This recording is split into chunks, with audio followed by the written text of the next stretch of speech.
What's up guys, welcome back. This is Anime Crossover. You'll be watching What If Naruto Was Mugetsu Part 3. Now, let's begin. The destruction of a soul's foundation does not make a sound in the physical world. There is no explosion of light, no concussive shockwave to shatter the surrounding windows. It is simply an erasure. When Byakuya Kuchiki's fingers pierced Ichigo Kurisaki's Sakatsu and Hakusui, the roaring, pale blue furnace of the boy's spiritual pressure was instantly and violently extinguished. Deep beneath the waking world, the flooded city of the inner mindscape experienced a catastrophic collapse. The bruised, twilight sky shattered like thin glass struck by a hammer. The massive, sideways skyscrapers groaned, their reishi structures instantly losing cohesion. They crumbled, raining massive shards of transparent debris down into the dark ocean below. But the ocean was no longer there. The pale blue Shinigami waters, which had raged and boiled with Ichigo's raw power, simply evaporated in a fraction of a second. The ocean floor was laid bare, a dry, cracked expanse of cold, dead stone. At the bottom of the deepest trench, Naruto Uzumaki plummeted. Without the water to suspend him, the crippled god of the void fell hard against the bedrock, the heavy, rusted chains dragging him down. He hit the stone with a bone-jarring impact, a sharp gasp tearing from his throat. The pitch-black reishi bandages wrapping his eyes instantly dried out, the spiritual blood turning to brittle ash. He broke it, Naruto's internal voice echoed, a stark, hollow sound in the sudden, absolute silence of the mindscape. Naruto didn't try to repair the damage. He couldn't. The precise, lethal strikes of the captain hadn't just disrupted Ichigo's power. They had completely obliterated the spiritual valves that allowed the human soul to generate and process Shinigami Reishi. The pale blue energy was gone, permanently erased. But the physical trauma of having one's soul chain severed was universally fatal to a mortal vessel. Ichigo's physical heart was stuttering, preparing to stop. Naruto strained against the rusted chains, his jaw locking. He forced the microscopic singularity within his chest to expand. He didn't generate power. He generated absolute, unyielding stillness. He wrapped the conceptual weight of the immutable present tightly around Ichigo's dying physical organs, conceptually locking them into a state of survival. The Shinigami is dead, Naruto commanded the void, his voice a heavy, ancient anchor grinding against the cracked stone of the dying mindscape. But the boy breathes. Hold the line. He forced the feral, dormant hollow in the west back down into the deepest, darkest cracks of the bedrock, burying it where the captain's lethal cold couldn't reach it. He buried the sleeping Quincy fragment. He stripped the inner world down to bare, mundane stone, ensuring there was absolutely nothing left for the executioners to sense. In the freezing alleyway, Ichigo lay flat on his back against the wet, ruined asphalt. He couldn't move. He couldn't feel his arms or his legs. A terrifying, heavy numbness had completely consumed his body, starting from his chest and radiating outward to his fingertips. His vision was a blurred, dark haze, the edges creeping closer with every shallow, agonizing breath he managed to pull into his lungs. He could feel the cold rain beginning to fall again, the drops mixing with the warm pool of his own blood spreading beneath him. He heard the heavy crunch of boots on the asphalt. I told you. Renji Aburai's voice drifted into Ichigo's fading consciousness, laced with a harsh, breathless pain. Ichigo forced his heavy eyelids open a fraction of an inch. Through the blurry haze, he saw Renji standing over him. The red-haired lieutenant was clutching his heavily bleeding left shoulder, his chest heaving, but he looked down at Ichigo with a mixture of disgust and dark satisfaction. You were just a stray dog, Renji spat, kicking Ichigo's colossal Zanpakuto away. The massive, cloth-wrapped cleaver didn't clatter against the asphalt. As Renji's boot struck it, the giant blade simply dissolved, turning into a cloud of mundane white ash that was instantly washed away by the freezing rain. The physical manifestation of Ichigo's soul was completely gone. Leave him, Renji. Byakuya Kuchiki's voice was as cold and detached as the falling rain. The captain stood a few feet away, entirely unbothered by the blood on the street or the violent clash that had just taken place. His soul chain and soul sleep are destroyed, Byakuya stated smoothly, not even glancing at the dying boy. If he does not bleed to death within the hour, his soul will simply wither away. He is no longer a Shinigami. He is no longer of any concern to the Soul Society. Ichigo's jaw trembled. He tried to speak, to force a threat through his teeth, but his vocal cords refused to obey. He could only turn his head slightly against the wet pavement. Rukia Kuchiki was standing. She was no longer wearing the synthetic school uniform. Over the course of the battle, she had been forced back into the traditional black shihakusho of a soul reaper. She stood between Renji and Byakuya, her head bowed, her dark hair plastered to her face by the rain. She looked entirely defeated. The fierce, demanding light that had defined her for the past month was completely extinguished. Rukia, Ichigo rasped, the word barely a whisper, tasting of copper and despair. He forced his right arm to move. The agony of the effort was blinding. Every nerve screamed in protest as he dragged his hand across the rough asphalt, his bloody fingers reaching desperately toward her. He needed to get up. He needed to fulfill his promise. Rukia flinched at the sound of his voice. She slowly turned her head, looking down at his trembling, blood-stained hand reaching through the freezing rain. Her dark eyes were wide, filled with a profound, suffocating sorrow. She saw the absolute, stubborn refusal to yield burning in his fading brown eyes. She knew that if she offered him a single word of comfort, a single plea for help, he would tear his own body apart trying to stand up for her. She had to cut the tether. She had to break his resolve to save his life. Rukia stepped forward. She didn't reach out to take his hand. She raised her foot, clad in the woven sandals of the Shinigami, and brought it down sharply, stepping directly onto his bloody fingers. Ichigo gasped, his eyes widening in absolute shock. "Do not move," Rukia commanded, her voice cracking, completely devoid of its usual aristocratic composure. She looked down at him, her face a mask of desperate, tragic cruelty. "Do not follow me. Do not look for me. If you somehow survive this, live a long, mundane life, Ichigo Kurosaki. Forget you ever saw me." She pulled her foot back, turning away from him. She didn't look back. She couldn't afford to let him see the tears mixing with the rain on her cheeks. Byakuya Kuchiki raised his hand. The air behind the captain tore open. It wasn't a jagged, chaotic hollow rift. It was a perfectly straight, rectangular tear in reality. Traditional Japanese sliding doors materialized in the empty air, grinding open to reveal a blindingly bright, sterile white light. "We are departing," Byakuya announced, his white haori snapping in the sudden, localized wind generated by the Senkaimon. Renji shoved Rukia roughly toward the glowing gate. "Move it, criminal." Ichigo watched through the blurred, darkening tunnel of his vision as the red-haired lieutenant pushed the small, dark-haired girl into the blinding light. Byakuya followed, stepping through the dimensional threshold with effortless, cold grace. The sliding doors slammed shut with a heavy, final thud. The Senkaimon dissolved instantly, leaving the freezing, dark alleyway entirely empty. Ichigo lay in the rain, his bloody hand still reaching toward the empty space where she had stood. The crushing, absolute weight of his failure pressed down on him, heavier than any hollow's gravity. He had swung the sword. He had bled. But when the true monsters arrived, he had been entirely, pathetically powerless to stop them. His eyes slipped shut. The cold darkness rushed in to claim him. "Well, this is a terrible mess." The voice was light, cheerful, and entirely out of place in the blood-soaked alleyway. Ichigo didn't have the strength to open his eyes. He hovered on the very edge of consciousness, his mind a fractured, floating haze of pain and cold. Clack, clack. The distinct sound of wooden geta sandals echoed against the wet asphalt, approaching slowly. The freezing rain suddenly stopped hitting Ichigo's face, replaced by the dry, shadowed canopy of an umbrella. His sakatsu and hakusui are completely shattered. "Boss," a deep, booming voice rumbled from a few feet away. "The Quincy is also severely wounded. Deep lacerations to the chest cavity. Spiritual exhaustion." "I can see that, Tessai," Kazuki Urahara replied smoothly. The eccentric shopkeeper squatted down beside Ichigo, the hem of his dark green haori brushing against the bloody pavement. He rested the wooden handle of his umbrella on his shoulder. Urahara reached out, pressing 2 fingers against the side of Ichigo's neck. "Fascinating," Urahara murmured, his voice dropping its cheerful facade, replaced by a sharp, intense clinical curiosity.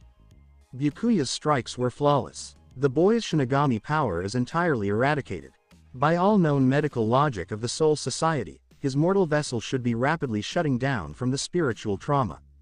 Urahara tilted his bucket hat up slightly, his piercing silver eyes studying Ichigo's pale, sweat-drenched face.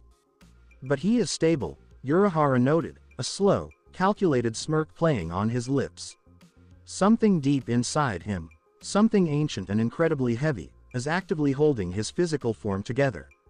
It is acting as an artificial anchor, substituting the destroyed soul chain. "Shall I apply the coagulants?" Tessai asked, his massive shadow falling over the scene. "Yes," Urahara nodded, standing back up and adjusting his grip on the umbrella. "Stabilize the Quincy first. The Ishida boy's pride will likely kill him if we don't patch him up before he wakes. Then, secure Kurosaki." Tessai moved efficiently, his massive hands glowing with the soft, green light of advanced healing Kido. Urahara looked down at Ichigo. He had watched the boy fight. He had seen the raw, unpolished, absolute desperation that fueled the teenager's massive sword. The Shinigami power he had borrowed from Rukia Kuchiki was gone. But Urahara knew a fundamental truth about the universe. Energy could not be destroyed, it merely changed forms. And a soul that housed an abyss like the one he had sensed in Ichigo Kurosaki could never truly be emptied. "You lost the borrowed sword, Kurosaki-san," Urahara whispered to the unconscious boy, the rain drumming a steady, heavy rhythm against the canopy of his umbrella. "But the real test hasn't even begun. We are going to have to dig very, very deep to find your own." "Tessai," Urahara commanded, turning his back on the alleyway. "Bring them to the shop. We have a great deal of work to do before the boy wakes up." Waking up did not feel like a return to life. It felt like being buried alive in a wooden box. Ichigo Kurosaki opened his eyes and stared blankly at the slatted wooden ceiling, illuminated by a dim, flickering bulb. He attempted to take a deep breath, but his chest seized and refused to expand. His lungs felt shriveled, as if they were depleted of an essential element unrelated to oxygen. He pushed himself up. His physical muscles didn't ache, but an agonizing, hollow coldness emanated from the very center of his chest. It was a deep, terrifying emptiness. The roaring, pale blue furnace of his Shinigami power had vanished completely. He wasn't simply powerless. He felt amputated. He sat on a futon in a traditional Japanese room with few furnishings. The smell was of dried herbs, old dust, and the sharp tang of sterile medical supplies. He was dressed in a fresh white cotton yukata, with the deep, jagged cut on his left shoulder wrapped tightly in pristine bandages. "You should not move so fast." The voice was light and lacked its typical melodic cheerfulness. Ichigo turned his head. Kazuki Urahara sat cross-legged beside the sliding paper door. The eccentric shopkeeper was not wearing his striped bucket hat, and his messy pale blonde hair hung over his sharp silver eyes. He had a small, steaming ceramic teacup in his hand. "Urahara," Ichigo said, his voice cracking like dry parchment. The memories of the freezing alleyway hit him like a physical blow. The red-headed lieutenant. The segmented whip. The captain's eyes are cold and unblinking. The blinding pain in his chest, and the sight of Rukia turning away from him and entering the glowing dimensional gate. Ichigo removed the thin blanket from his legs and placed his feet on the tatami mat. "Where is she? How long had I been out?" 3 days, Urahara replied simply, taking a slow sip of his tea. "And she's gone. Kurosaki-san. The Senkaimon has closed. Rukia Kuchiki is currently in the custody of the Soul Society, awaiting a sentence from the Central 46.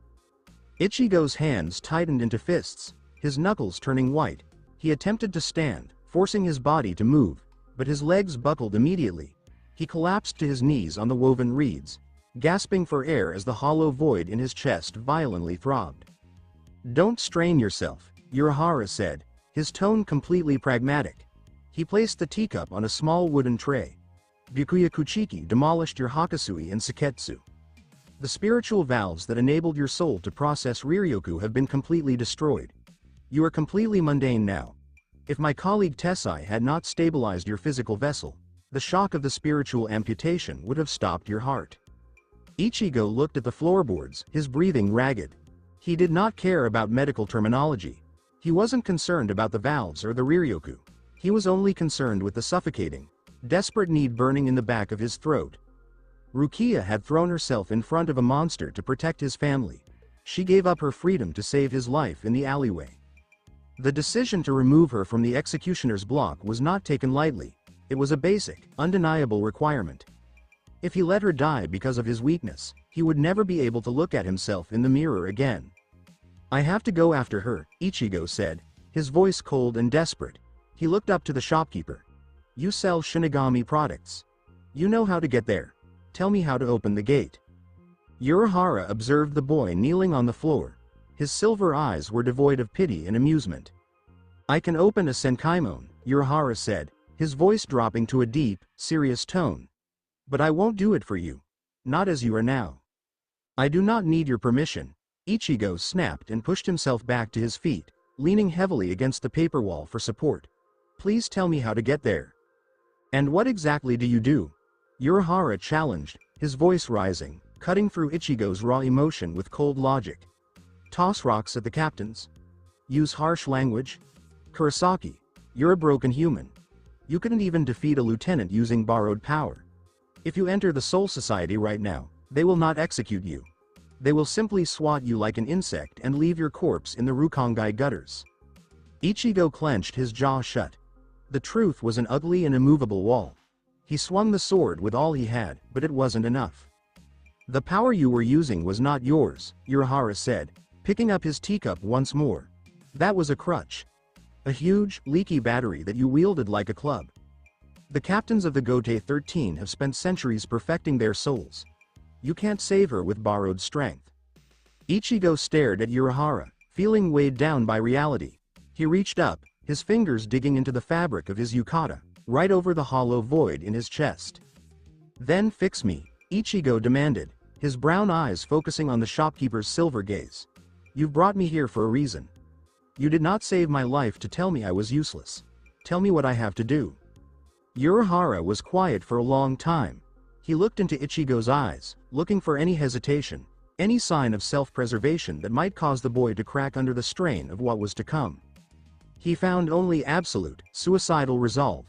"There is a way," Urahara said softly, returning the empty teacup to the tray. "Your valves have been destroyed, yes. The path to Rukia Kuchiki's power has vanished. But your soul is vast, Kurosaki. If we push it to the limit, if we rip away the mortal shell, you might be able to summon your own Shinigami abilities from within." Urahara stood up with a dark green haori draped over his shoulders. "But the process is brutal," Urahara warned, losing any pretense of levity. "This is not a lesson. It's a desperate gamble. I will strip your soul down to its very core. If you don't discover your own power before time runs out, you won't just die. You'll become a hollow. And if that happens, I will personally take you down." Ichigo did not blink. The threat of death or corruption paled in comparison to Rukia's desperate need to be protected from the executioner's blade. "When do we start?" Ichigo inquired, his voice steady. Urahara eventually smiled. It was not a cheerful grin, but rather the sharp, dangerous smirk of a predator admiring another's fangs. "Right now," Urahara replied. "Follow me." The cracked stone floor in the inner mindscape remained perfectly still.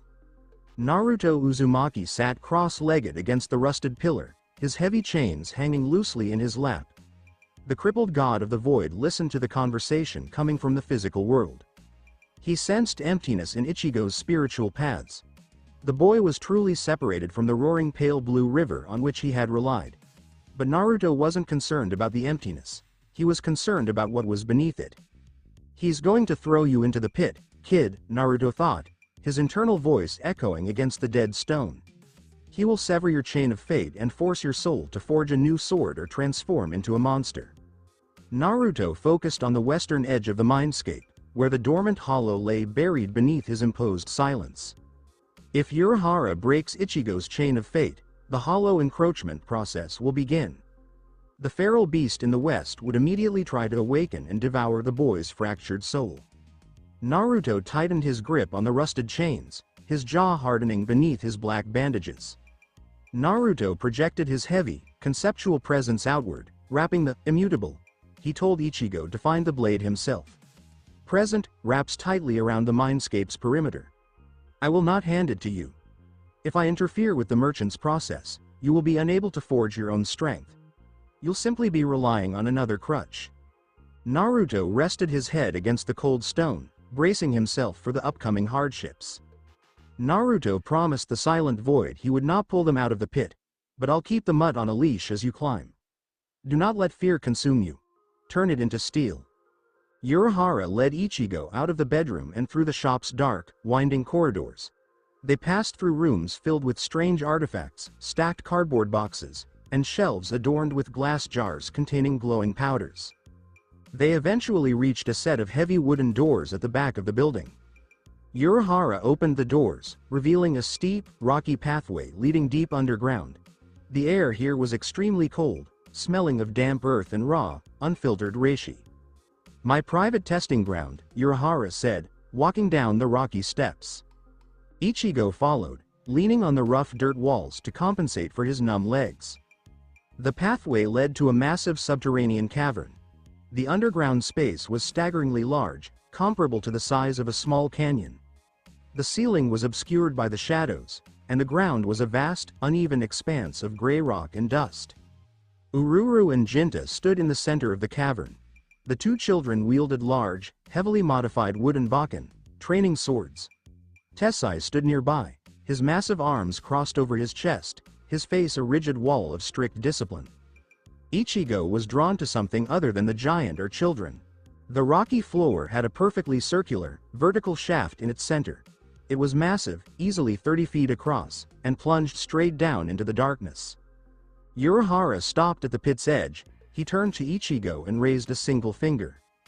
Phase 1, Urahara announced, his voice echoing off the cavern walls.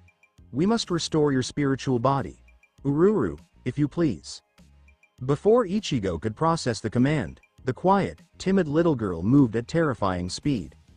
Ururu covered the distance in a fraction of a second. She did not draw her weapon. She simply lunged forward and extended her right hand.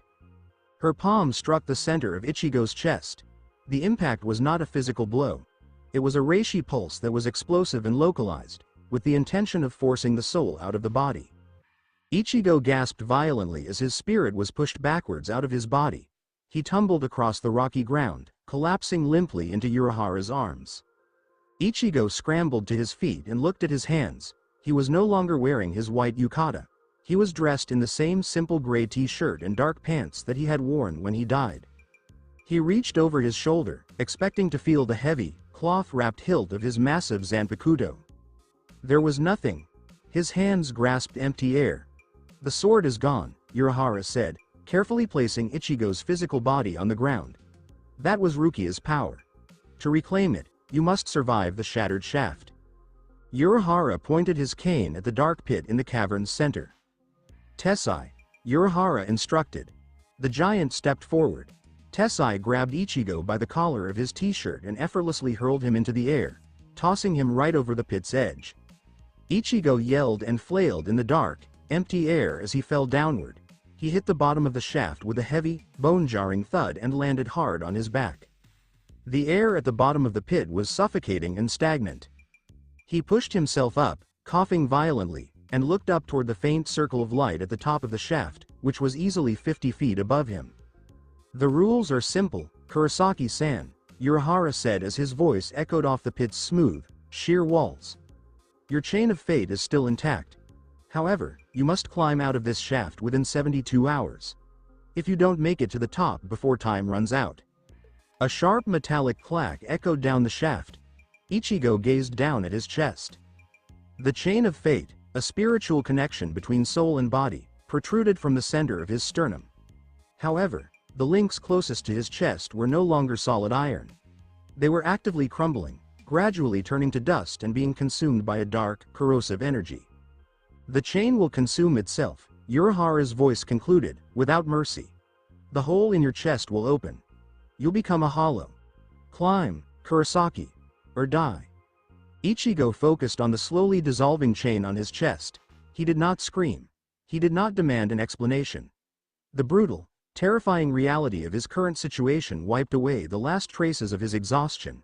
He walked over to the shaft's sheer, smooth wall, rested his hands on the cold rock, and gazed up at the distant light. He needed to climb. He needed to survive. The girl in the dark waited. The shattered shaft had no time to. There was only the cold, hard stone, the burning agony of torn nails, and the slow steady tick of decay. Ichigo Kurosaki hugged the sheer, vertical wall of the pit, his breath coming in ragged, desperate hitches. His gray t-shirt was soaked with a mixture of cold sweat and dirt.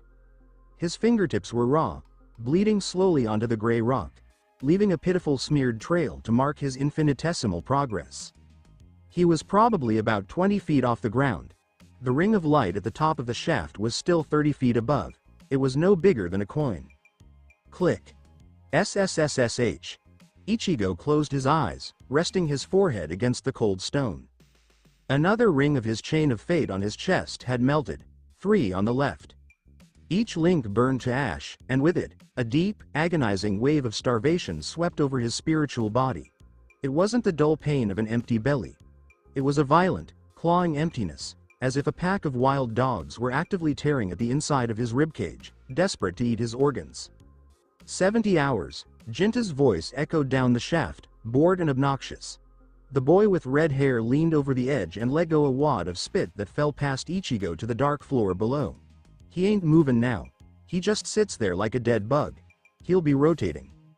Hush, Jinta, said Tessai's deep booming voice from the shadows. Ichigo ignored them. He had to continue. He reached up with his right arm, his fingers trembling and bloody, feeling blindly for a microscopic crack in the smooth stone. He found a small ridge and clamped his grip. His muscles screamed as he heaved his body weight up another agonizing inch. I have to get out. The blinding need overrode the pain completely, Ichigo thought. She's in a cell. They're going to kill her. I can't die in a hole. Click. SSSSH. 2 links to go. The hunger turned into pure, blinding agony. Ichigo's hand failed. His right hand came loose from the stone, leaving a fresh smear of blood. He fell down. He didn't cry out. He landed with a bone-crunching thud on the rocky floor of the shaft, knocking the wind out of his lungs. A gray cloud of dust rose into the still air. He lay on his back looking up at the distant, mocking circle of light. The pain of the fall was nothing to the violent and terrible changes that were passing in his soul. The heavy, silent vacuum that usually tethered him was completely unreachable, buried beneath the layers of trauma and hunger. A thick white strange substance began to forcefully spew out of his mouth. It looked like thick liquid bone. It bubbled. It hissed. It crawled up his cheeks, freezing as it hit the cold air. The encroachment is in its last stage. Kazuki Urahara's voice drifted down, utterly void of emotion. The mask is taking shape. Tessai. Set up the restraining Kido. If he finishes his hollowification, we have to kill him before he surfaces. Yes, boss. Ichigo scratched his face and his fingers scraped the crusty white substance that was forming over his nose and eyes. He wasn't able to breathe. He was hungry and his mind was hungry. He felt the void in his chest, where the chain had been, start to swell violently, ready to burst wide open and consume his humanity. Click. SSSSH. The last link turned to ash. Ichigo Kurosaki screams. A human sound that ends as a distorted, overlapping, high-pitched shriek. The white bone closed over his eyes. He was swallowed up by the darkness. It wasn't a physical falling off a cliff. It was a violent sensory explosion. Ichigo hit the ground hard. He gasped, hands going to his face. The white mask was missing. He panted, great, greedy gulps. He got to his hands and knees, expecting to feel the gritty earth of the shattered shaft. Instead, he felt dry, fractured stone. He opened his eyes. He wasn't in the pit. He was on his knees in the middle of a wide, empty wasteland. The sky above was a sickly purple, like an injured bruise, with no clouds or stars of any kind. Giant glass skyscrapers loomed about him, sidewise. They were wrecked and splintered and crumbling, dropping great shards of transparent debris on the dry bedrock. The air was still. No pale blue water here. There was no rushing current of Shinigami power. Took your time, kid. It was a low, heavy rumble, and it vibrated through the cracked stone under Ichigo's palms. It was weighted down with ancient, unspeakable fatigue. Ichigo looked up sharply. Directly in the center of the dry ocean floor, 30 feet away, stood a massive, weathered stone pillar. A man was tied to the pillar. He was chained to the stone with thick, heavy iron links, glowing faintly with an evil, red heat. Chains coiled round his wrists, his torso, his ankles, biting deep into the fabric of his battered black cloak. His spiked blonde hair was drab, matted with dark dried blood. The black reishi bandages wrapped tightly around the man's eyes were the most obvious thing. They were soaked, a dark, inky liquid seeping from the fabric, staining the cracked stone beneath his feet. Ichigo slowly lifted himself up, the tiredness forgotten for a moment with the overwhelming, suffocating pressure radiating from the bound figure. The same heavy, noiseless gravity that had been in his chest since the day he took Rukia's sword. "Who are you?" Ichigo's voice cut through the dead silence. The man tilted his head slightly, and the chains creaked on the stone. He did not smile. "I'm the anchor," said the man, his voice dry and rough. "I am the silence. I'm all that's keeping this whole world from crashing down on your head right now." The man moved his weight and the ground under Ichigo's feet trembled violently, cracked. "Turn your eyes to the left," Ichigo ordered the bound god. Ichigo turned. At about a distance of 50 yards the dry bedrock was completely encased in a huge, jagged mountain of solid, pale blue ice. But the ice was melting. Far down in the frozen prison a frantic, chaotic red light pulsed violently, violently. It was like a great wild heart beating in a metal drum. Thump. Thump. Thump. Her heart throbbed, and a vast web of fractures split the ice. A horrible high-pitched scream echoed from within the frozen block, the exact same sound Ichigo had made just before the mask had closed over his face. "What is that?" "Run!" Ichigo shouted, stepping back, every instinct in his body telling him to run. "That," the bound man said, jaw tightening, "is your hunger. That's the hollow trying to wake up. The executioner cut your chain and your soul began to eat itself. I froze the mud to buy you some time, but my power's tapped. The ice is cracking." Thump. Crack. A big chunk of ice the size of a car flew out and hit the dry bottom of the sea. The feral red light inside blazed brighter, hungry and desperate. "If that creature gets away before you find your own power," the man warned, "it will eat your soul, and there will be no mercy in his voice. You will not just die. You will become the monster you swore to keep your sisters safe from." Ichigo turned to look at the bound figure, his chest heaving. "Then tell me how to stop it. You said I have to find my own power. Where's it?" The man bowed his head, the bloody bandages pointing down to the dry, cracked stone floor. "This world is coming apart because you trusted only a borrowed sword," said the man. "The Zanpakuto Rukia Kuchiki gave you was a crutch. It was huge because it was crude. A true Shinigami creates his blade from the very heart of his own soul. Remember the shape of your own spirit." The sky above gave a violent groan. Out of the bruised, purple clouds something began to fall. It wasn't raining. They were boxes.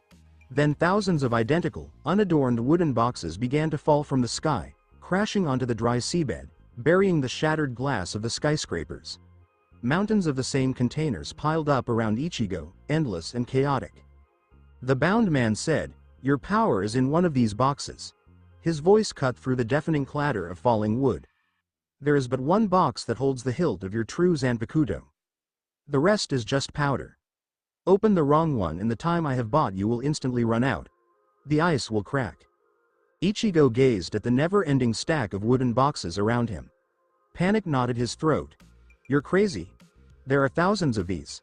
How do I know which one is mine?" "By knowing yourself," answered the man coldly. "A sword is not just a tool. It is an extension of your necessity. It's your instinct. How do you see your enemies in the dark, Ichigo? How do you know when to hit?" Crack. Another big chunk of ice broke off the icy mountain. A single, jagged white horn poked through the surface, dripping dark, acid reishi. "You have a minute," said the chained man, and the chains flashed brighter as he struggled to keep the frozen cage together. "Find the blade, or become the beast." The boxes were falling and Ichigo fell to his knees. He grabbed one, ripped the lid off. Muck. He dropped it and grabbed another. Muck. "Damn it," Ichigo roared and tore at the wooden containers with his hands. "There's too many, they all look exactly the same." He stopped, his bloody fingers gripping the rim of a plain wooden lid. His heart thumped against his ribs, his eyes squeezed shut. How do you find your enemies in darkness? Ichigo swallowed the panic. He tried to quiet his mind, to find the familiar, ponderous silence that had carried him through the apocalyptic battles of the past week. He wasn't thinking about the hollow getting loose. He didn't care for the Soul Society executioners. He thought of the night of the Sero. He remembered standing shoulder to shoulder with the Quincy. He remembered the blinding, agonizing heat of his own Riryoku rushing through his arms, pouring into the physical steel of the blade. He remembered the feeling of Uryu Ishida focusing that chaotic energy into one, razor-sharp point. It was more than just brute force, he realized, his breath catching. It was a frequency. It was a stress. He opened his eyes. He ceased to look at the wooden boxes with his physical vision. He looked at them with his spirit. He unfurled his spiritual awareness, reaching out beyond the stifling, terrifying heartbeat of the hollow. He searched for the specific, sharp resonance of the pale blue light that had shattered the Mano's mask. There, one of the thousands of identical wooden boxes was not dusting. It was pulsing a faint pulse of heavy diamond-hard intent, almost microscopic. Ichigo looked up from the lid of that one box to see a faint thread of glowing red going up, trailing away into the bruised sky. His own spiritual tether's thread. The hollow finally broke its cage and a huge explosion of ice detonated behind Ichigo, but he didn't care as he scrambled over the pile of rubble. A roar, feral and deafening, shook the bedrock, shook the very foundations of the mindscape. Ichigo didn't look back. He snatched the box of red thread. He ripped off the lid. A broken and jagged sword hilt rested on a bed of faded red silk. There was no blade. It was only a grip, covered with white cloth, with a broken guard. Ichigo didn't even think about it. He reached in, got a good grip on the bloody, bruised hilt. "I found it," Ichigo whispered. "Bakudo number 99. Restraint." Tessai's gigantic hands came down in a thunderous smack, sending a blinding golden light to the top of the shattered shaft. At the bottom of the pit, Ichigo Kurisaki's physical body had frozen completely. He was covered in a thick white bone-like substance, which had formed a terrifying, featureless mask of a hollow over his face. Urahara lowered the brim of his striped bucket hat to shade his silver eyes. "It's over," he said softly. "He has failed. Seal the Tessai shaft. We can't let it slip away." Tessai plunged his hands down. Thick, spiritual fabric created with high-level Kido, shot down into the darkness, ready to cocoon the mutating boy in unbreakable golden light. The air in the shaft warped wildly before the binding spell reached the bottom. The high-pitched metallic shriek of a hollow was immediately cut short. It was replaced by a sound like a jet engine starting up inside a concrete tunnel.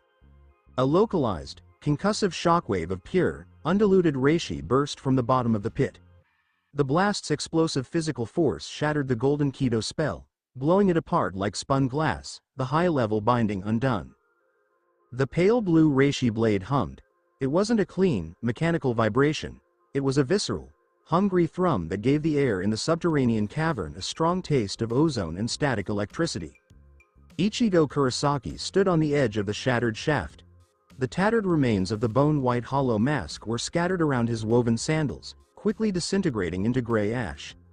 The suffocating, leaking bonfire of his previous spiritual pressure had vanished, leaving behind a dense, suffocating gravity that clung tightly to his physical form.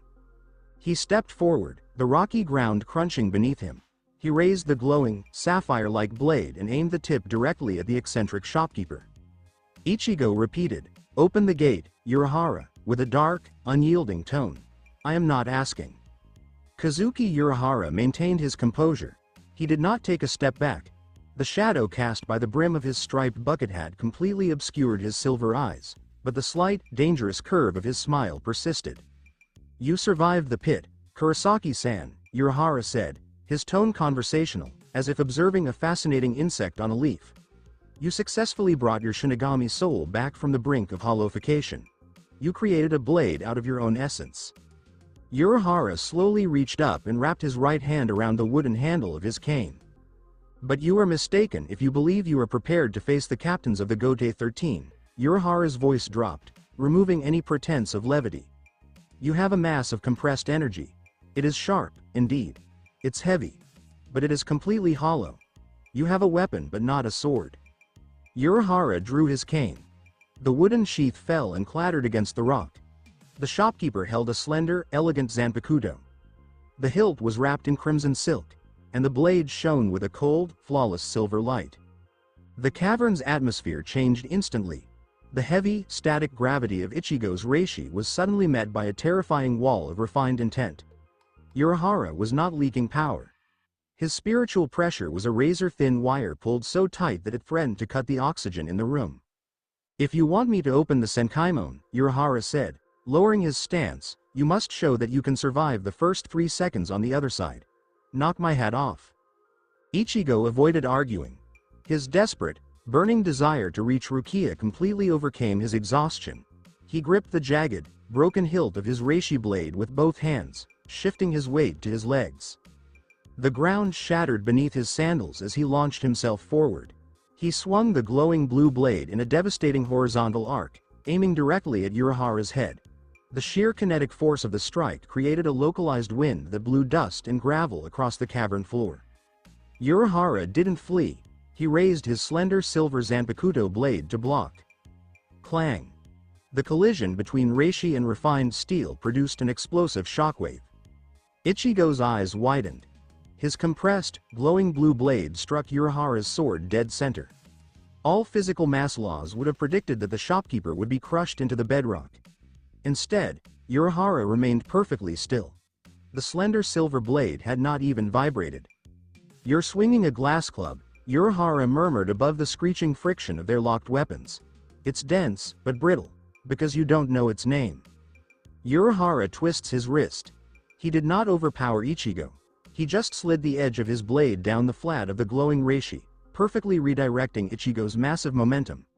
Urahara moved inside the boy's guard, reversed his grip, and drove the pommel of his zanpakuto directly into Ichigo's rib cage. Ichigo expelled his breath. He was thrown backward, skidding violently over the dirt and rock. He crashed into the cavern's far wall, creating a cloud of gray dust around him. "Awaken, Benihime," Urahara said softly. The slender sword released a sharp, crimson aura.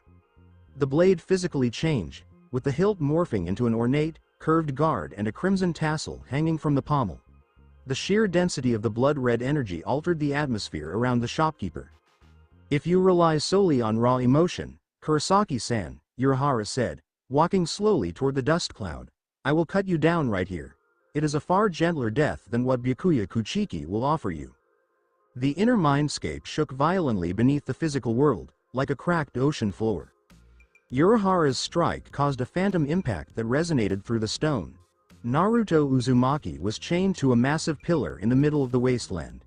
The crippled god of the void raised his head, the pitch-black reishi bandages around his eyes pointing to the bruised purple sky. Naruto projected his internal voice as a heavy, resonant hum.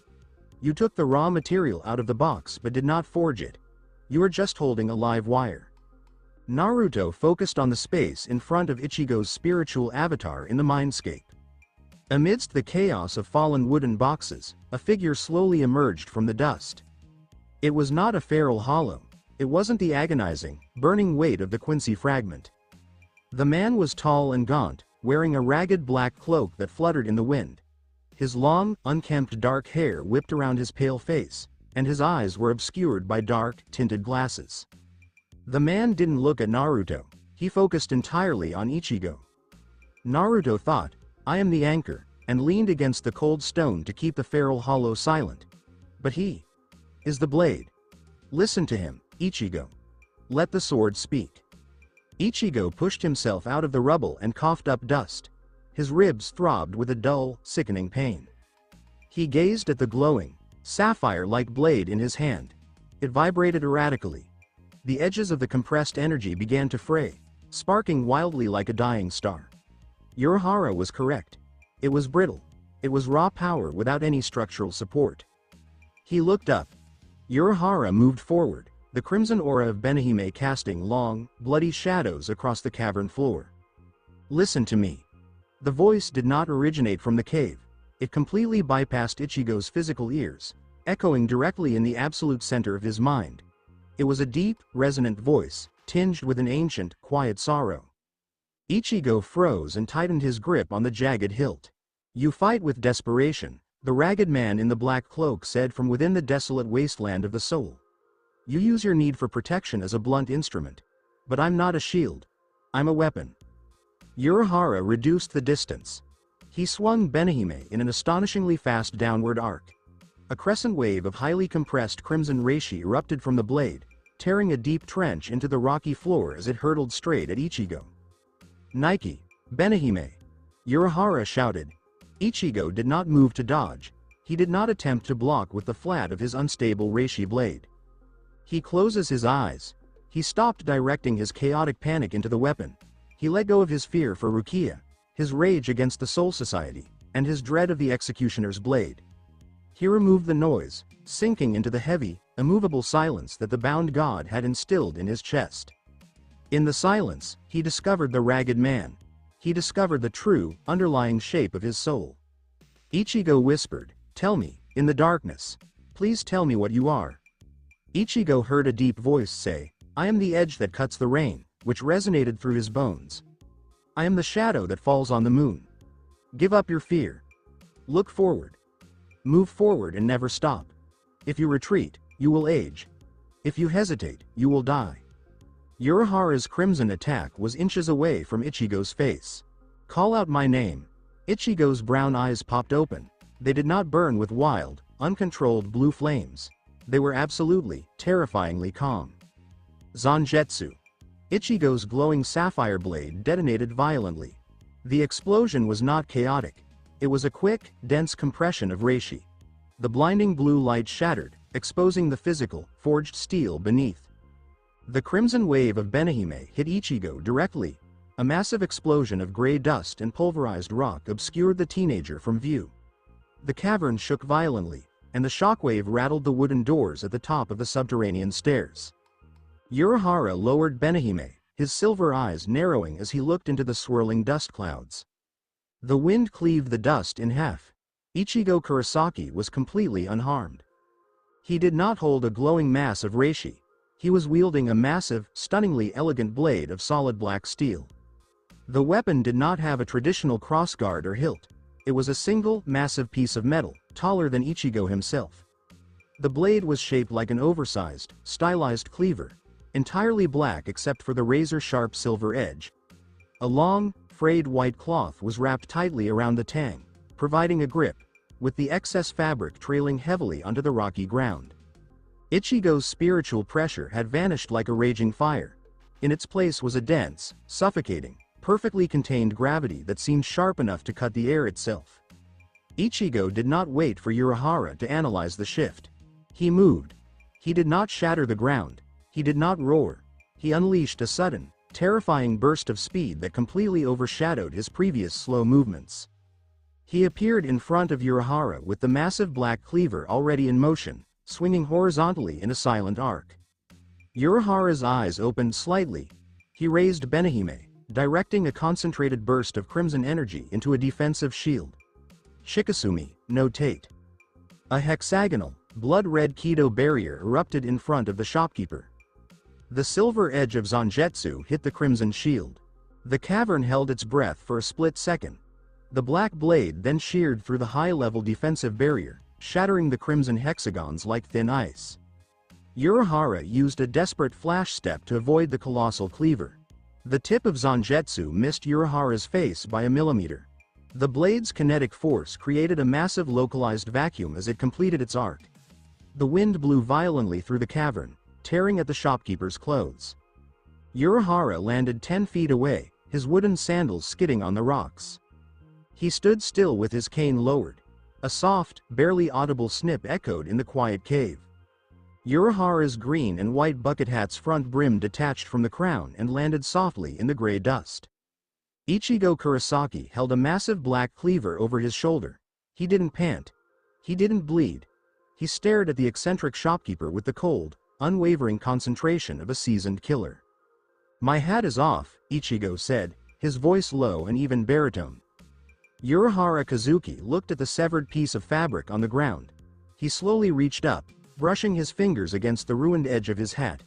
He returned his gaze to the teenager, his sharp silver eyes focusing on the colossal black blade and the dense, terrifying calm emanating from the boy's soul. The shopkeeper exhaled deeply and slowly.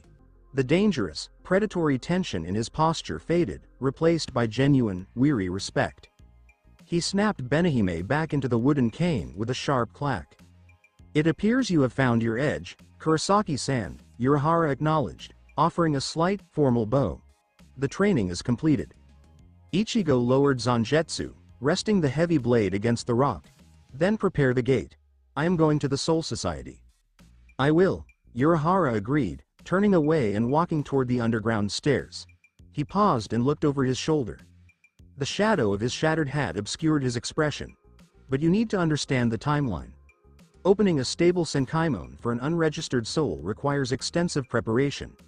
It will take precisely 10 days to align the dimensional coordinates and collect the required reishi."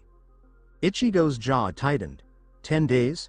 She might be executed by then. "The Central 46 operates with bureaucratic lethality," Urahara corrected.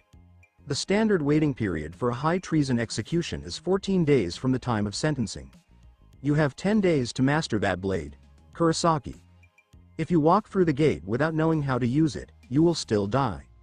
Ichigo looked down at Zangetsu, a massive black steel structure. He could feel the ragged man in his soul, as well as the deep, silent void that held them both together.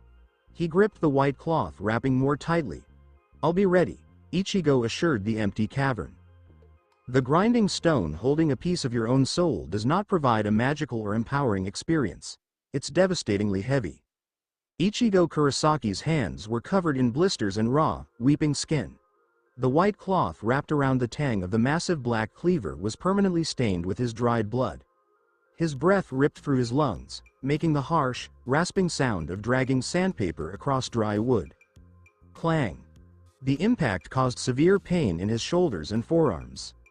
"You're too slow, Kurosaki-san," Kazuki Urahara's voice chirped from the dust cloud, infuriatingly light and unrestrained.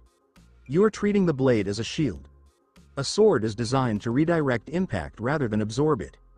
A burst of crimson energy ripped through the gray dust. Ichigo did not have time to blink. He violently twisted his wrists, turning the broad, flat side of Zangetsu just in time to intercept Urahara's razor-sharp Benihime.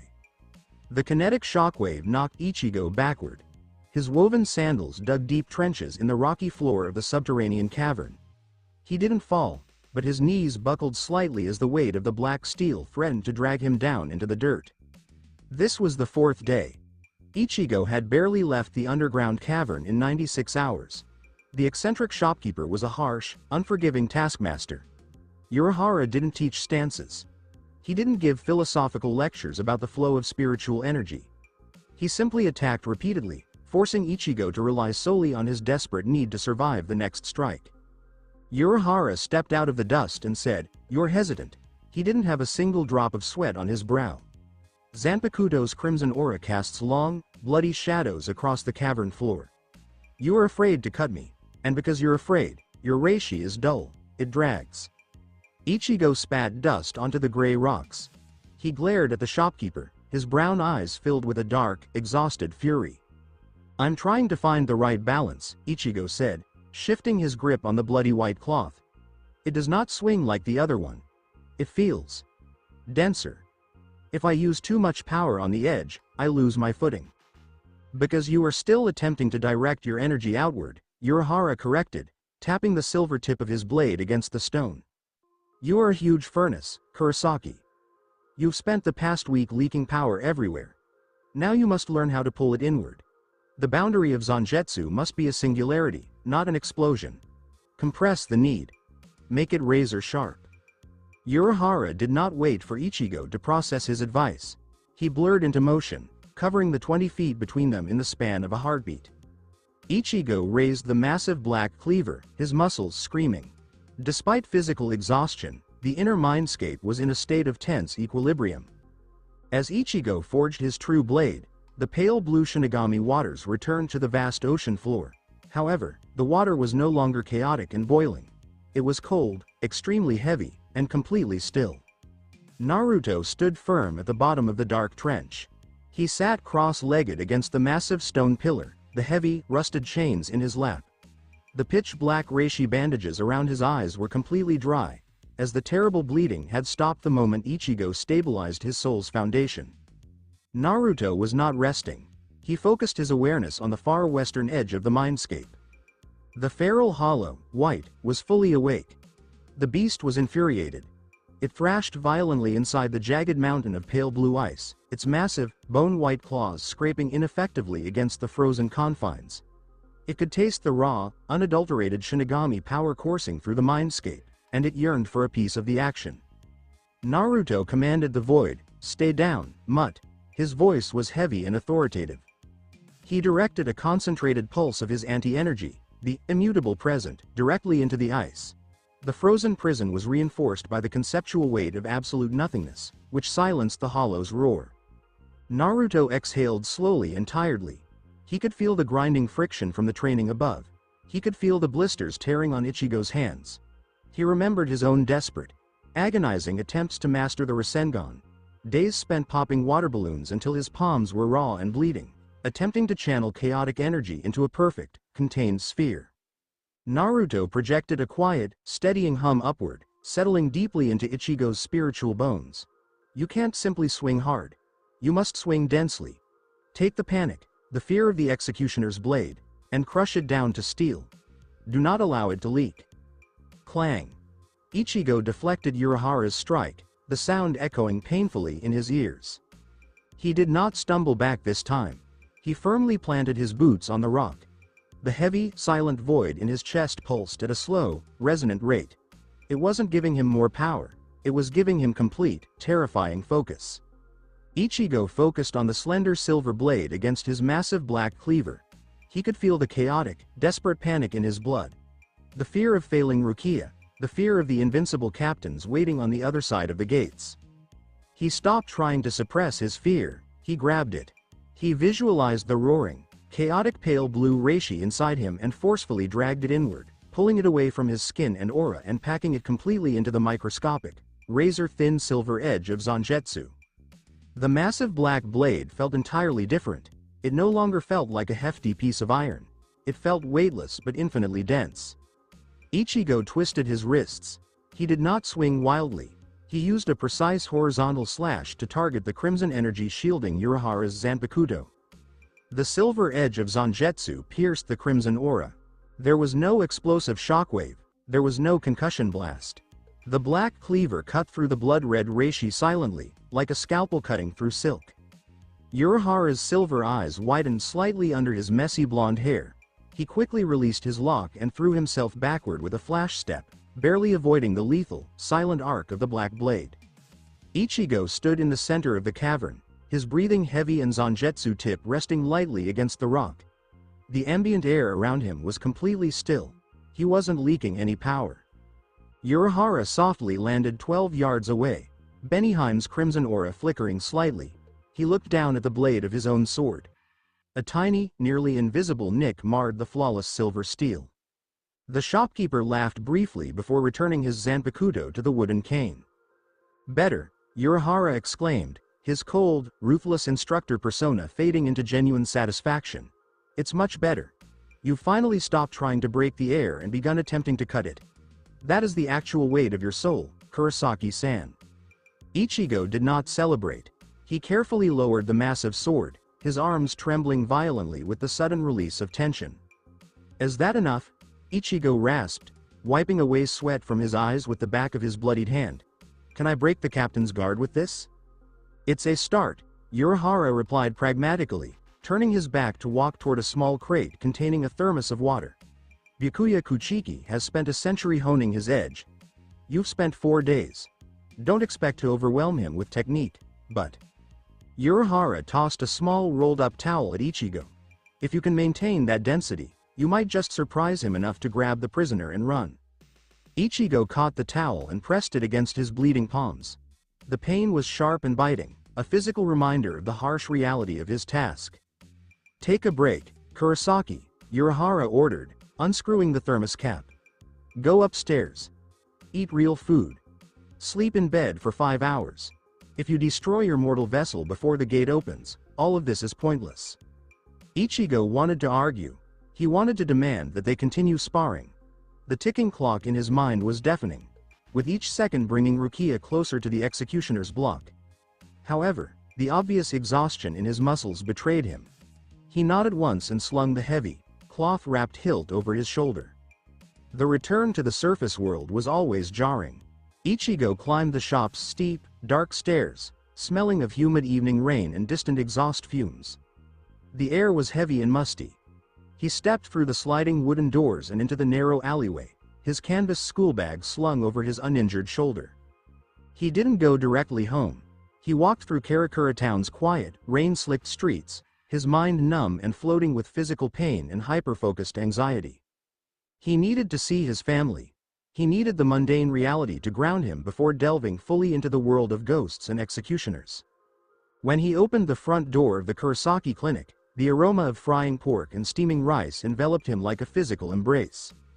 Ichigo called out, kicking off his woven sandals in the entryway. He entered the dining room. Yuzu stood at the stove, wearing an apron and humming a soft, off-key pop song. Karen was sitting at the table, aggressively kicking her legs against the chair as she watched a soccer match on the small television. Isshin Kurosaki was not in the room.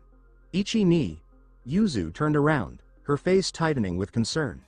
"You look awful. You haven't been home for 2 days. Dad said you were staying at a friend's house to study, but you look like you fell off a mountain."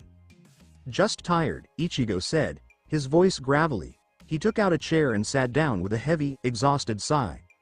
He kept his hands beneath the table, hiding the raw, weeping blisters from her eyes. "This year's exams are brutal." Karen focused her sharp, dark eyes on his face as she turned away from the television. She said nothing. She just focused on the deep, bruised circles under his eyes, the tense, rigid set of his shoulders, and the completely absent, hollow look in his eyes. She recalls the invisible impact on the porch. She recalls the suffocating, terrifying gravity of the night the sky fell. Karen slid off her chair and approached the refrigerator. She took out a cold bottle of barley tea, picked up a glass, and walked over to Ichigo. She poured the tea silently, placing the glass directly in front of him. "Drink it," Karen said, without her usual sarcastic tone. It was quiet, serious, and filled with an unspoken understanding. "You look like you're about to pass out." Ichigo gazed at his younger sister. He noticed the sharp intuition in her eyes, the silent recognition that the world was far larger and darker than she was willing to admit out loud. He reached up and wrapped his bruised fingers around the cold glass. "Thank you, Karen," Ichigo said, taking a long, slow drink. The faded orange stuffed lion sat perfectly still on Ichigo's desk in his dark bedroom upstairs. Khan did not make a sound. The artificial soul was carrying out his instructions, acting as the absolute, perfect decoy, waiting for the moment when he would be required to completely take over the physical vessel. Ichigo finished his tea, the cold liquid soothing his raw throat. He listened to his sister's chaotic, wonderful argument about the soccer match. He remembered the aroma of the cooking pork. He etched the warmth of the brightly lit kitchen into the very core of his being. He had 6 days remaining. He had 6 days to compress his entire existence into the sharp edge of a black steel cleaver. As he set the empty glass on the wooden table, he felt a heavy humming in his chest. He was not going to let the executioners take the girl who had granted him the authority to keep this kitchen safe. He would break the gate, violate their laws, and drag her back to the mundane world, no matter how heavy the sword was. The last 6 days had blurred into one long, grueling haze of bruised flesh and ringing steel and the metallic taste of adrenaline. Kazuki Urahara didn't afford Ichigo Kurosaki the luxury of time. The shopkeeper had the teenager on constant hyper-alert, striking from the shadows of the subterranean cavern with terrifying and lethal intent. Every battle was a savage lesson in compression. If Ichigo allowed his spiritual pressure to explode in a chaotic roar, Beniheim's crimson edge would slip past his defenses and draw blood. If he drew the reishi in close, compressing his desperate need to save Rukia into the razor edge of Zangetsu, the black cleaver held true. Ichigo was sitting on a dusty boulder near the edge of the shattered shaft, breathing heavily as he wound a fresh roll of white athletic tape over his blistered, weeping palms. "Your swing is getting predictable." It wasn't Urahara's voice. It was deep, a little raspy, and came from a place somewhere within the shadows just above Ichigo's head. Ichigo's muscles froze instantly. He let the roll of tape fall, his right hand snapping to the cloth-wrapped hilt of his zanpakuto. He jerked his head up, brown eyes searching the rocky outcropping. On the edge of the stone, perfectly hidden in the dim light, was a small sleek black cat with piercing golden eyes. You depend on that initial burst of speed. The cat kept going, jaw moving in perfect synchronicity with the deep, raspy voice. If your opponent gets through the first strike, your footwork gets heavy. You set your heels. A true Shinigami keeps their feet on the balls, ready to pivot. Ichigo looked at the cat, loosening his grip on his sword slightly. He blinked, fatigue momentarily short-circuiting his brain. Did that cat just comment on my footwork? That's Yoruichi, Urahara said, emerging from the shadows, his fan waving lazily. She's an old friend of mine, dear. And she's going to be your guide as you walk through the Senkaimon. Yoruichi leapt lightly from the rock, landing perfectly silent on the dirt in front of Ichigo. The cat sat back on her haunches, folding her tail neatly around her paws. You're a spiritual pressure cooker, kid. But you're a hammer. The Soul Society is full of scalpels. You walk in there thinking you will break everything in your way. You will be dead before you reach the walls of the Seirei. Ichigo sighed slowly, and propped his forearms on his knees. The universe had grown to include unseen monsters, giant swords, executioners from the afterlife. A talking cat was now almost as common as a talking dog. I don't have to break everything, Ichigo mumbled, looking down at the heavy black steel resting against the dirt. I just need to smash the ones standing in front of her cell. Far below the waking world, the flooded city of the inner mindscape throbbed to the rhythmic, agonizing throb of a feral heartbeat. The Shinigami waters were pale blue, cold and perfectly still, held in perfect check by the dense, suffocating gravity from the center of the dark ocean floor. Naruto Uzumaki was still tied to the weathered stone post. The crippled god of the void turned all his attention to the great jagged mountain of ice in the far west. White, the feral hollow, was not resting. It slammed its enormous, bone-white form against the frozen walls of its prison, desperate to break through the ice and devour the raw, condensed reishi Ichigo was actively forging above. You are not tasting. Naruto ordered the void, his internal voice a heavy, immovable slab of ancient authority. He projected the microscopic singularity of his anti-energy out, forcing the conceptual weight of the immutable present into the ice. Each time the hollow shattered the frost, Naruto's absolute nothingness immediately sealed the fissure, freezing the beast's roar in its throat. But it took a lot of painful concentration to keep the cage closed. The pitch-black bandages Naruto had used to wrap his reishi were soaked with fresh spiritual blood, the dark, inky liquid dissolving silently into the pale blue waters. Save your strength, Ichigo.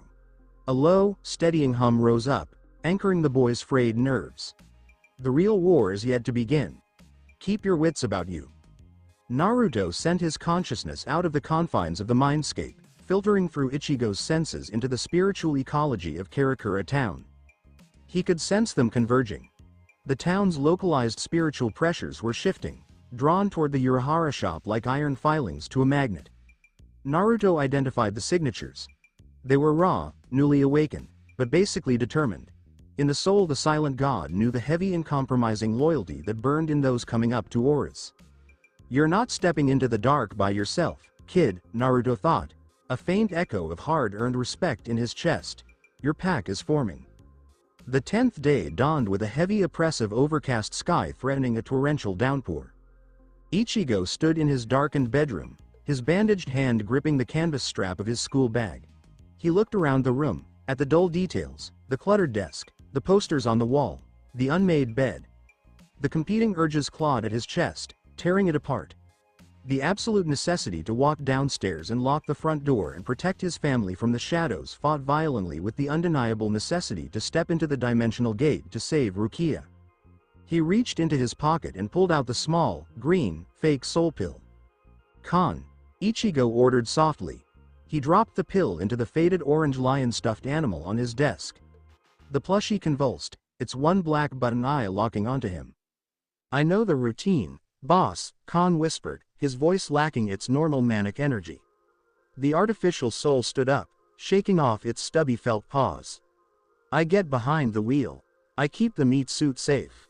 I'm not special. Ichigo leaned forward, his brown eyes staring at the ridiculous stuffed toy. If something comes up, if a hollow gets past the perimeter while I'm gone, run. You take Yuzu and Karen and you run as fast as my legs can carry you. Do you understand? Khan swallowed hard, the small lump of fabric bobbing in his throat. He saluted crisply and seriously. Nobody touches them. You have my word. Ichigo nodded once, sharp and definite. He swallowed the pill and popped his Shinigami soul out of his physical shell right away. Khan caught his falling body and took control of the flesh seamlessly. He didn't look back. Ichigo threw the giant black cleaver over his shoulder and the heavy white cloth wrapped tight around his chest and leapt out the window into the humid morning air. When Ichigo descended the rocky stairs into Urahara's underground cavern, the atmosphere was completely different. The light, mocking tension of the training had been replaced by a heavy, militaristic silence. In the middle of the cavern the massive, circular Senkaimon had been built. It was made from old sliding wooden doors, tied up with thick sacred Shimenawa ropes and heavy paper tags written in complex Kido. Urahara stood before the gate, his striped bucket hat pulled low over his eyes. To his right Tessai, Ururu and Jinta stood in a solemn line. The black cat, Yoruichi, perched on a rock nearby.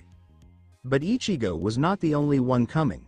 On the other side of the gate, a few feet away, stood Uryu Ishida, dressed in a perfectly tailored, spotless white uniform and cape. The Quincy adjusted his square glasses on his nose. Uryu's posture was stiff, perfectly straight, but Ichigo's sharp eyes noticed the slight stiffness of Uryu's left arm. Renji's Zabumaru left a deep cut that had mostly healed, but the phantom ache was still there. "You're late, Shinigami," Uryu said coldly, the silver in his eyes flashing behind his lenses. "I was beginning to think the weight of the situation had finally crushed your non-existent discipline." "Ishida, I was just making sure my house was secure," Ichigo replied flatly, stopping beside the Quincy. He had no objection. "You don't need to do this. You paid your debt in the fight with the Mainos. It's not your fight." Uryu clenched his jaw. "Don't think you know why I do this, Kurosaki. The Soul Society is an old, imperfect institution. They have a monopoly on the soul balance. I cannot passively endorse their tyranny by allowing a Shinigami to be executed for passing on power to a human. I will show you the Quincy are no slaves to their laws." Footsteps sounded on the rocky stairs. Yasutora Sato walked into the cave. The big teenager wore a dark, sturdy jacket, his face an impassive wall of loyal silence. He said nothing at all. He walked straight up to Ichigo and gave one slow nod. A faint dark crimson light pulsed within the skin of his right arm, the dormant armor waiting beneath the surface, awakened to protect the boy who had not once asked him for help. Orihime Inoue carefully stepped down the uneven rocks behind Chad. She wasn't wearing her school uniform. Her bright orange hair was pulled back and she was dressed simply and practically. Her brother had given her 6 delicate hairpins, which glittered in the dim light. Ichigo turned, a deep frown creasing his brow. The heavy emptiness in his chest surged in immediate protective instinct. "Inoue." "Chad," Ichigo said, his voice lowering to a harsh, gravelly warning. "No, sir. You will not come. I'm not dragging you into a war with executioners and captains. You lack the density to survive a fight with those monsters." Chad folded his huge arms. "I told you I'd fight for you, Ichigo. If you're going into the darkness I'm coming with you. You can't stop me." Orihime took a step forward. She didn't redden. She didn't look at the earth. Clear, determined gray eyes met Ichigo's fierce, fiery gaze. That suffocating, crushing shadow of grief that had once defined her was gone, replaced by a quiet, absolute determination. "Kuchiki-san saved my life," Orihime said, her voice steady, completely lacking its usual airy lightness. "She saved me from my brother, when he went mad. I owe her a debt that cannot be repaid by sitting safely in a classroom while she is executed." She looked at the massive black sword strapped to Ichigo's back, seeing the agonizing toll the weapon took on him. She greatly respected the boy who carried that burden without a word, but she would not let him carry it alone. "I've been training with Yoruichi-san for the last 10 days, said Orihime, her hand drifting lightly to her hairpins. "We know how to use our powers. We're not your baggage, Kurosaki-kun. We come as your allies." Ichigo glared at them. He could see the stubborn loyalty in Chad's stance, the cold pride in Uryu's posture. the quiet respect of steel in Orihime's eyes. They were not followers seeking instructions. They were independent spirits who had in their own way chosen to go into the fire. In Ichigo's chest, the quiet god thumped a slow, rhythmic pulse of approval. Ichigo exhaled long and heavy, the tension leaking out of his shoulders a little. Okay, but if you lag behind, I ain't coming back for you. We can't fall back, corrected Uryu immediately. Excellent. Urahara clapped his hands together, the sound echoing sharply against the cavern walls. The vanguard is ready. Now I have to warn you about the workings of the Senkaimon. The shopkeeper stood facing the heavy wooden doors, tapping his cane lightly on the ground. The gate doesn't lead directly into the Seirei, Urahara said, his tone completely serious. It opens to the Dongai, the precipice world. It's a dimensional corridor between the world of the living and soul society. It is dark, it is isolated, and actively hostile to foreign souls. You have exactly 4 minutes to run from this gate to the exit on the other side. Yoruichi leapt down off the boulder and trotted over to stand before the gathered group. If you don't get to the exit in time, the Kodotsu will catch you. The sweeping current. It is an anomaly of the precipice world, designed to crush anything caught in the corridor. If it touches you, you won't die. You will cease to exist in any known dimension. The warning sounded heavy on the group. There was no margin for error. There was no time for hesitation. Understood, Ichigo said, hand on the hilt of Zangetsu, wrapped in cloth. Tessai nodded at Urahara. The giant took a step forward and laid his massive hands on the heavy wooden doors of the Senkaimon. Kai. The thick Shimenawa ropes were snapped. The paper tags turned to ash. The big sliding doors were ground open violently, and a blinding sterile white light flooded the underground cavern all at once. The air pressure blew out the floor. A stifling, terrifying vacuum tugged at their clothes, trying to suck them into the void. Yoruichi's golden eyes surveyed the gathered group. Stay with me. Don't stop running. Follow my voice. The black cat jumped into the blinding white light, vanishing in an instant. Ichigo didn't look at his allies. He didn't give a dramatic last speech. The desire to keep safe was utterly drowned by the need to keep his promise to the girl behind the cell door. It was a gnawing need. He bent his knees and poured his pale blue reishi into his sandals and ran straight into the light, which was blinding, and stepped off the edge of the world and into the precipice. The transition involved a violent physical assault. The Senkaimon was unlike a typical doorway. It was like being forcefully sucked through a narrow, freezing pipe. The blinding, sterile white light from Urahara's cavern vanished in an instant, leaving a suffocating, claustrophobic darkness. Ichigo Kurosaki stumbled as soon as his boots hit the ground. The ground beneath him was neither stone nor dirt. It was a strange, semi-solid substance that resembled hardened resin. He regained his balance as the heavy white cloth of Zangetsu pressed against his chest. He looked around, his brown eyes attempting to pierce the darkness. They stood in a large, square corridor. The walls, ceiling, and floor had not been built. They appeared to be made of a thick, moving, purplish clay that shifted and churned like a slow river of mud. The air felt impossibly heavy. It did not smell like decay or ozone. It smelled completely sterile, with no moisture, heat, or signs of organic life. Don't stop moving.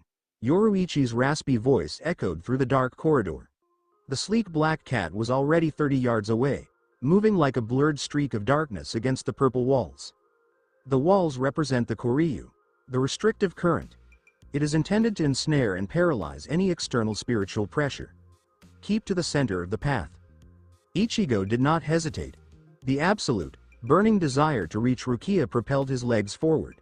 He sprinted after the cat, his boots pounding against the resin-like floor. The heavy footsteps behind him matched his pace. Yasutora Sato moved with long, powerful strides, his dark eyes fixed ahead. Orihime Inoue remained close to Chad's side, her breathing even and controlled, the delicate hairpins in her orange hair reflecting the faint, ambient light of the dimensional tunnel. Uryu Ishida ran on the opposing flank. The Quincy's white cape billowed behind him, providing a stark contrast to the swirling purple darkness. He adjusted his glasses, his silver eyes fixed on the shifting walls. The dry, cracked ocean floor shook deeply within the mindscape. Naruto Uzumaki's head snapped up. The crippled god of the void strained against his rusted iron chains, his pitch-black reishi bandages flapping in a sudden, localized breeze. "What is this place?" Naruto's internal voice vibrated with a deep, ancient unease. He focused his spiritual awareness on the corridor Ichigo was running through, hoping to understand its structural foundation. He encountered an absolute, terrifying void. This location did not exist in the normal flow of the universe.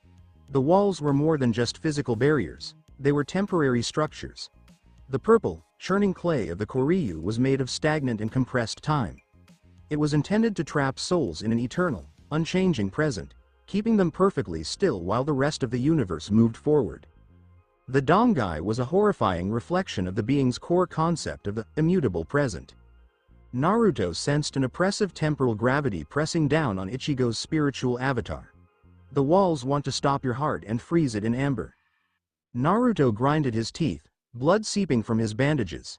He released his microscopic singularity. He did not project his anti-energy outward. Rather, he wrapped it tightly around Ichigo's immediate physical space. He resolutely asserted his own absolute present against the crushing gravity of the Dongai, forming a microscopic, localized pocket of normal time around the boy and his companions. Naruto's hollowed-out chest ached from the strain of commanding the silent void to keep moving. "Don't touch the walls. If you get stuck in the mud, I won't be able to get you out." "We're halfway there," Yoruichi called back, her golden eyes gleaming in the dark. "The exit portal will open exactly 4 minutes after the Senkaimon breaches the barrier. Increase your pace." Ichigo pushed himself harder, the massive black cleaver strapped to his back acting as a heavy pendulum resisting his momentum. He channeled a sliver of pale blue reishi into his woven sandals, applying the fundamentals of the flash step Urahara had instilled in him. He closed the gap with the black cat. As the group moved forward, the corridor's walls began to react to their spiritual pressure.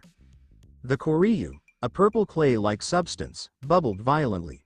Long, thick tendrils of the restrictive current protruded from the walls like grasping tentacles, attempting to ensnare the passing souls. "Dodge them!" Uryu yelled, his Quincy instincts registering the hostile reishi. Ichigo ducked beneath a massive, sweeping tendril, the viscous purple clay passing just inches above him. He could feel a paralyzing cold emanating from it. Orihime gracefully avoided a group of grasping hands emerging from the floor, her movements fluid and practiced. Uryu, running on the far right flank, was temporarily blinded by a sudden and erratic surge of the Koryu. He successfully avoided the primary tendril, but the billowing white fabric of his pristine cape came too close to the wall. Squelch! The thick purple mud quickly grabbed the hem of the white cape. Uryu's momentum was violently interrupted. He was yanked back, his boots skidding on the resin-like floor. The Koryu not only held the fabric, but also drew Quincy towards the wall, causing a paralyzing cold to creep up the cape to his shoulders. "Ishida!" Ichigo yelled, immediately digging his heels in to stop. He reached over his shoulder, his bandaged fingers gripping the zanjetsu hilt. Uryu yelled, "Do not stop, Kurosaki!" Despite his panic, his pride overcame his fear. He reached for his Quincy cross, intending to use his bow to sever his own cape. "I will handle it." He did not get the chance. A massive, tanned hand emerged from the darkness and grabbed Uryu's white collar. Yasutora Sado didn't hesitate. The massive adolescent made no request for permission or declare his intentions verbally. He firmly planted his boots into the ground, bracing his massive frame against the enormous pulling force of the Koryu. Chad's right arm rapidly pulsed. The skin blackened, and a dark crimson energy flared to life, tracing intricate armored patterns down his bicep and forearm. He grabbed Uryu and threw the Quincy forward, ripping the white cape from the purple mud. The fabric tore with a loud, sharp rip, leaving a large piece of the pristine uniform embedded in the wall. Uryu tumbled across the floor and landed on his side. He scrambled to his feet and adjusted his cracked glasses. He looked at Chad, his silver eyes wide with shock and profound, unacknowledged gratitude. Uryu hissed, "You ruined my cape," but there was no venom in his voice. Chad gave a silent nod before continuing his sprint down the corridor. "Continue running." Ichigo let out a harsh breath and dropped his hand from the hilt of Zanjetsu. His allies did not need him to hold their hands. They were perfectly capable of watching each other's backs. "Look forward!" Yoruichi screamed, the sudden, raw terror in her raspy voice chilling Ichigo to the core. Ichigo whipped his head around. A light appeared far down the corridor behind them. It was not the sterile white light of the Senkaimon. It was a dazzling, sickeningly bright yellow light. It illuminated the entire Dongai, creating long, frantic shadows against the churning purple walls. A sound accompanied the light. It was a mechanical, apocalyptic roar that sounded like a massive freight train pounding on rusted iron tracks. The Kodotsu! Yoruichi yelled, abandoning her graceful stride in favor of a frantic sprint. The sweeping current is ahead of schedule. Run. Ichigo looked back. The blinding yellow light revealed a massive and terrifying entity. It occupied the entire width and height of the corridor. It resembled a massive, bulbous train car made of dark, rusted metal with organic, pulsing yellow eye-like structures. It moved differently than a creature would. It moved like an unstoppable force of nature. The Dongai's cleanup crew was tasked with eradicating any anomalous reishi that may have remained in the precipice. The Kodotsu accelerated. The group encountered a physical barrier as a result of the high atmospheric pressure surrounding the entity. The oxygen in the corridor was violently pushed out, making it impossible to breathe. "It's too fast," Uryu exclaimed, pushing his legs to their physical limits. A small white light appeared in the darkness ahead. "The exit portal is opening," Yoruichi screamed. "In 10 seconds. Ichigo calculated the distance. The exit was 100 yards away. The Kodotsu rapidly closed the gap from behind. The sweeping current would catch them before they reached the white light. Ichigo's chest throbbed violently. It was not a fearful pulse. It was a sharp, unambiguous warning. "You can't cut that, Ichigo," the ancient voice said in the darkness. "It's not a soul. It's a physical manifestation of time. If you strike it, the blade shatters and you are erased." Ichigo knew the voice was correct, but the deep, undeniable need to protect those running alongside him completely trumped his own survival. "Keep going," Ichigo roared. He did not run towards the exit. He slammed his boots against the resin-like floor, spinning around to face the approaching mechanical nightmare. "What are you doing, Kurosaki?" Uryu screamed and looked over his shoulder. "Ichigo!" Orihime cried out and extended a hand toward him. Ichigo's brown eyes were filled with cold blue fire as he ordered them to pass through the gate.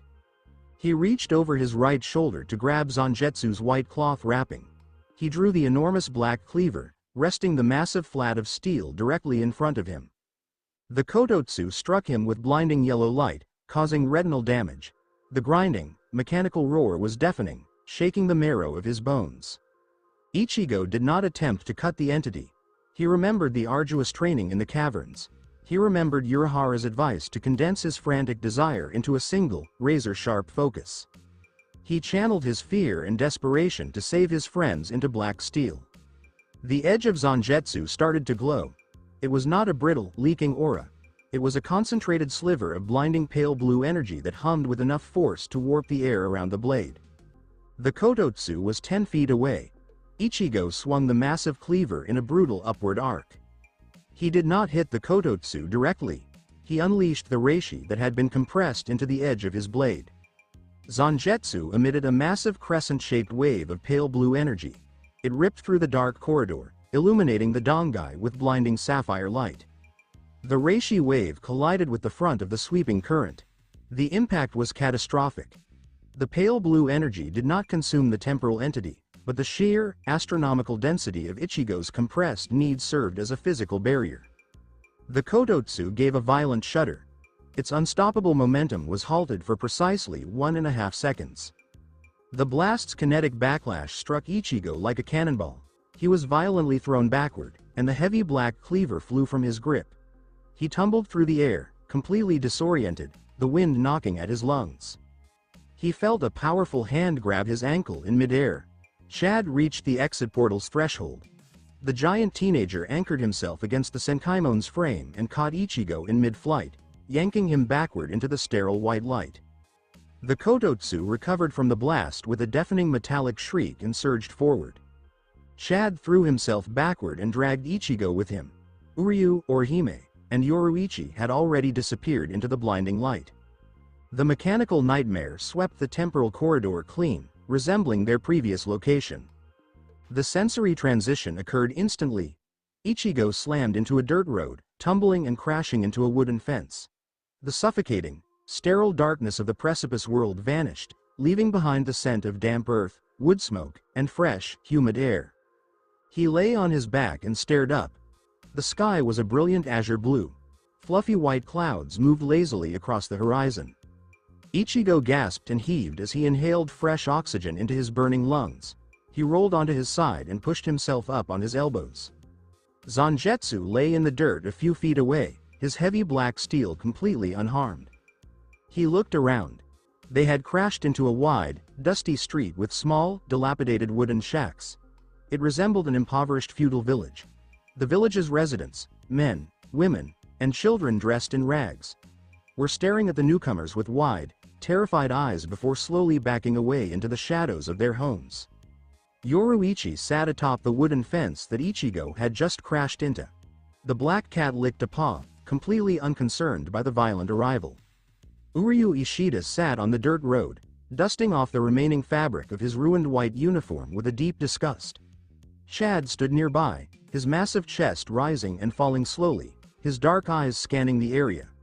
Orihime was already on her knees, checking Uryu for any new injuries. Her face was pale but focused. "We made it," Ichigo rasped, the heavy void in his chest humming a slow, steady tune of relief.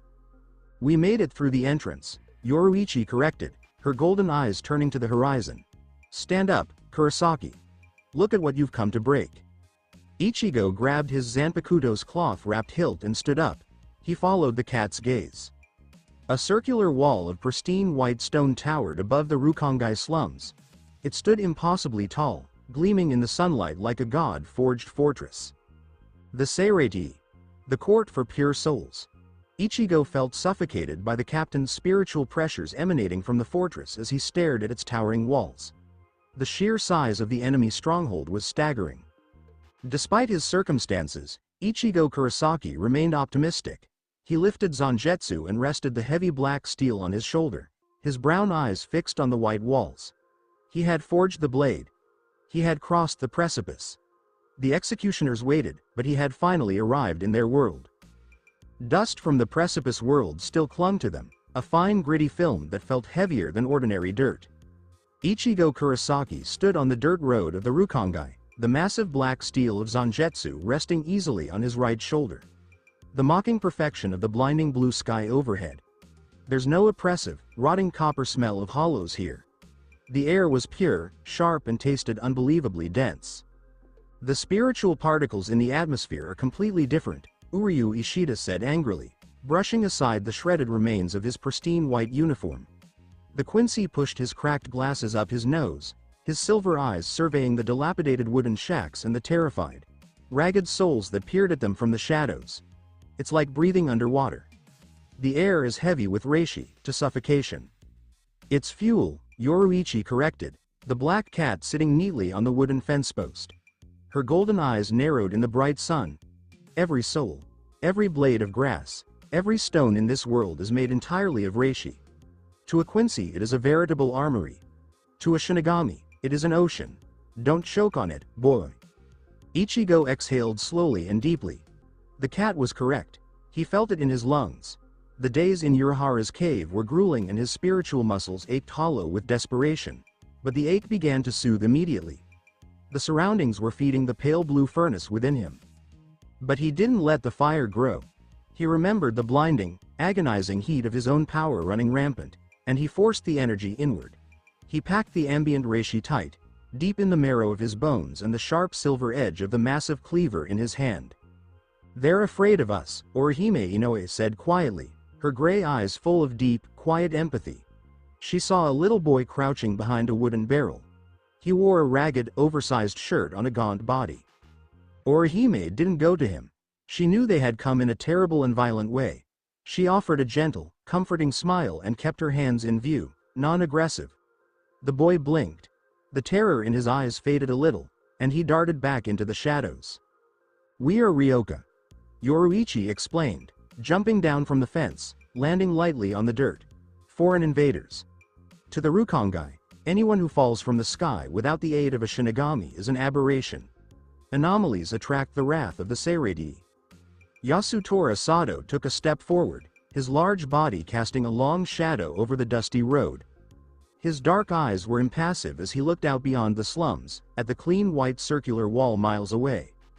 "We go there," Chad said. That was no question.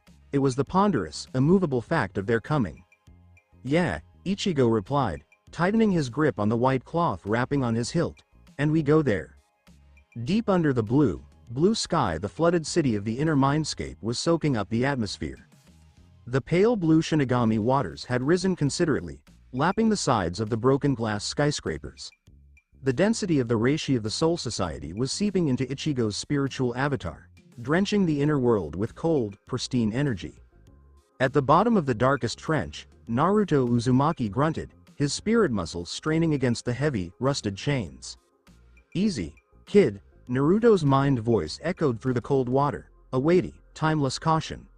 "The air is heavy, but it stirs the hungry things." Naruto turned his head to the far west edge of the mindscape. The jagged mountain of pale blue ice was utterly silent, yet the feral red light throbbing deep in its core burned brighter than ever. The sleeping hollow, white, was feeding on the ambient reishi. The beast was getting heavier, more dense, and a lot more dangerous. Naruto concentrated the microscopic singularity of his anti-energy, adding a new conceptual layer of absolute nothingness onto the frozen prison. The immutable present came down hard, making sure the beast's chaotic hunger didn't bleed into Ichigo's conscious mind. "Keep your feet on the ground, Ichigo." Naruto projected a steady, anchoring hum upward. "Do not let the density of this world make you proud. You are walking into a den of old wolves. No barking. Just bite." It took hours to walk through the Rukongai slums, but they did not stop to rest. As the Seireitii walls neared, the sheer, monumental scale of them became perfectly clear. The pure white stone was perfect, and rose hundreds of feet into the air, dwarfing the wooden shacks that clustered desperately at its base. It was a fortress to keep gods from peasants. They reached a huge, arched gateway. The doors were thick, dark wood, banded in heavy black iron. They were 50 feet high, completely closed. "The Hakutomon," said Yoruichi, sitting by Ichigo's boots. "The White Way Gate. It is one of the 4 main gates into the Seireitii." Uryu adjusted his broken glasses, his silver eyes scanning the massive structure. "I suppose not. We can't just knock and ask the prisoner politely." Ichigo stepped forward. "We don't knock," he muttered. He did not emit any spiritual pressure. He held his aura tight, walking toward the huge wooden doors with the cold, absolute focus of an executioner climbing the scaffold. When Ichigo was within 30 feet of the gate, the earth trembled violently. A huge concussive impact boomed from overhead, then a localized shockwave that swept the dust and grit across the street. The pressure in the air went up suddenly, smelling of sweat and heavy, crude iron. A giant had landed smack dab in between Ichigo and the Hakutomon. The man was staggeringly tall, easily 30 feet tall. He was broad and muscular, his chest completely bare, his skin deeply tanned by the sun. He had on loose dark green pants held up with thick white ropes. A short, ragged red cape dangled from his massive shoulders. His long black hair was tied back in a wild ponytail, and there was a thick stylized mustache under a broad flat nose. The giant held a huge, double-bladed battle-axe in each of his enormous hands, heavy enough to cleave a small building in half, it seemed. "I am the Jidanbo Akanzaka," the giant roared, his voice like rolling thunder. He slammed the shafts of his mighty axes into the ground, shaking the foundations of the surrounding slums. "I am the guardian of Hakutomon. No Ryoka has ever passed this gate while I draw breath. 300 years. Jidanbo looked at the small orange-haired kid in front of him. He saw the black robes of a soul reaper, but the boy's spiritual presence was eerily quiet. "Return, little Shinigami," Jidanbo cried, and he had a surprisingly cheerful, boastful grin on his face. "I don't want to kill a kid. Go home, before I put you in the dirt." Chad stepped forward at once, his right arm beginning to throb with a dark crimson light, ready to face the giant. "No, Chad," Ichigo ordered, holding out his left hand to halt his friend. Ichigo didn't look up at the giant's face. His eyes dropped to the heavy iron axes on the dirt. He felt the frantic, needful panic in his own chest, the clock above Rukia's life, counting down. Take the panic. Ichigo thought of the dark cave, The red flash of Urahara's blade. Smash it. Make it heavy. Ichigo held the cloth-wrapped hilt of Zangetsu with both hands. Slowly he lifted the huge black cleaver, the flat of the blade directly before him. Ichigo said, "Jidanbo, I don't have time to play games with you." His voice was not a bellow. It was a low, fearfully even baritone that cut right through the giant's rolling laughter. "Open the gate, or I'll chop it down." Jidanbo blinked, his cocky grin momentarily replaced with real confusion. He glanced at the great black sword and then at the boy's perfectly calm brown eyes. The giant's pride flared, stung by the utter lack of fear. "You are a conceited little bug," roared Jidanbo, muscles bulging as he swung both of his massive axes to sky. "I'll teach you respect." Terrible, vertical slash, the left axe descending from Jidanbo. The sheer mass of the iron blade alone created a local vacuum, ripping the air apart as it fell towards Ichigo's head. Uryu's eyes widened and his hand flew to his Quincy cross. Orihime gasped and took half a step forward. Ichigo didn't even blink. He didn't duck. He didn't try and use the wide flat of Zangetsu as a shield to soak up the blow. He thrust his pale blue reishi into the razor-thin silver edge of his blade. The black steel thrummed with hyper-dense, absolute gravity. Ichigo swung Zangetsu up. Fracture. The impact did not make a metallic clang. It came with the horrible, final sound of heavy iron yielding. The silver edge of Zangetsu met the falling blade of Jidanbo's huge axe. Ichigo's hyper-compressed density of spiritual pressure didn't merely block the strike, it sliced right through the solid iron like wet clay. The massive axe head split perfectly in two, the heavy metal halves spinning wildly off into the dirt, crashing against the pristine white walls of the Seirei. Jidanbo froze, his eyes growing to the size of dinner plates. He gazed at the broken useless shaft in his left hand. Before the giant even realized the impossibility of losing his weapon, Ichigo spun on the balls of his feet. He didn't lose his footing. He didn't think twice. With the momentum of his first strike he swung the massive black cleaver in a brutal horizontal arc, directly targeting the second axe still raised high in Jidanbo's right hand. Fracture. The second axe head split open in jagged shards of iron that fell like rain around the giant's boots. Ichigo came to a dead stop, Zangetsu resting easily over his shoulder. There was no air about him at all, and he never leaked a drop of chaotic reishi. Jidanbo fell to his knees. The physical impact of the giant hitting the ground shook dust from the rooftops of nearby slums. The gatekeeper stared at the shattered pieces of his beloved axes, paralyzed with fear at the boy's sheer, terrifying efficiency. "My axes," Jidanbo whispered, his booming voice now a devastated, trembling thing that had nothing of its former bluster. "They are broken. You knocked them all out in one hit." Ichigo walked slowly towards the giant kneeling. He didn't boast. He didn't gloat over the gatekeeper's loss. "Open the gate," Ichigo said again, his voice steady. Jidanbo looked down at the teen with the orange hair. The giant's eyes were suddenly full of giant tears. He didn't have any ill will. The rules of his duty were absolute, but the rules of honor were absolute. "I have lost." Jidanbo wept unashamedly. He wiped a great tear from his eye with a thick calloused finger. "You've outdone me, little Shinigami. A gatekeeper without weapons cannot refuse the victor." Jidanbo pressed his giant hands against the black wood of the Hikutomon. He pulled, his great muscles knotting and shaking under the sheer weight of the heavy iron binding.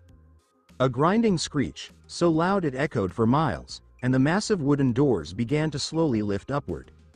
The dark, oppressive gloom of the archway gave way to a clean, bright light from within the Seirei. Ichigo tightened his grip on Zangetsu, his heart thudding heavily and slowly against his ribs. He kicked the front door in. The executioners waited. The heavy wooden gate swung up 20 feet into the air, and the paved stone courtyard of the Court of Pure Souls was fully revealed. But the courtyard was not empty. There, standing in the center of the opening in full sunshine, was one man, wearing the white houri of a captain. He was tall and thin, with a shock of silver hair cut close to the jawline. His face was a broad, disquieting, fox-like grin that never reached the eyes, which were squeezed shut in eternal, cruel slits. He didn't draw his zanpakuto. His hands were slack in the loose sleeves of his houri. and he was looking at the assembled Ryoka with absolute, chilling amusement.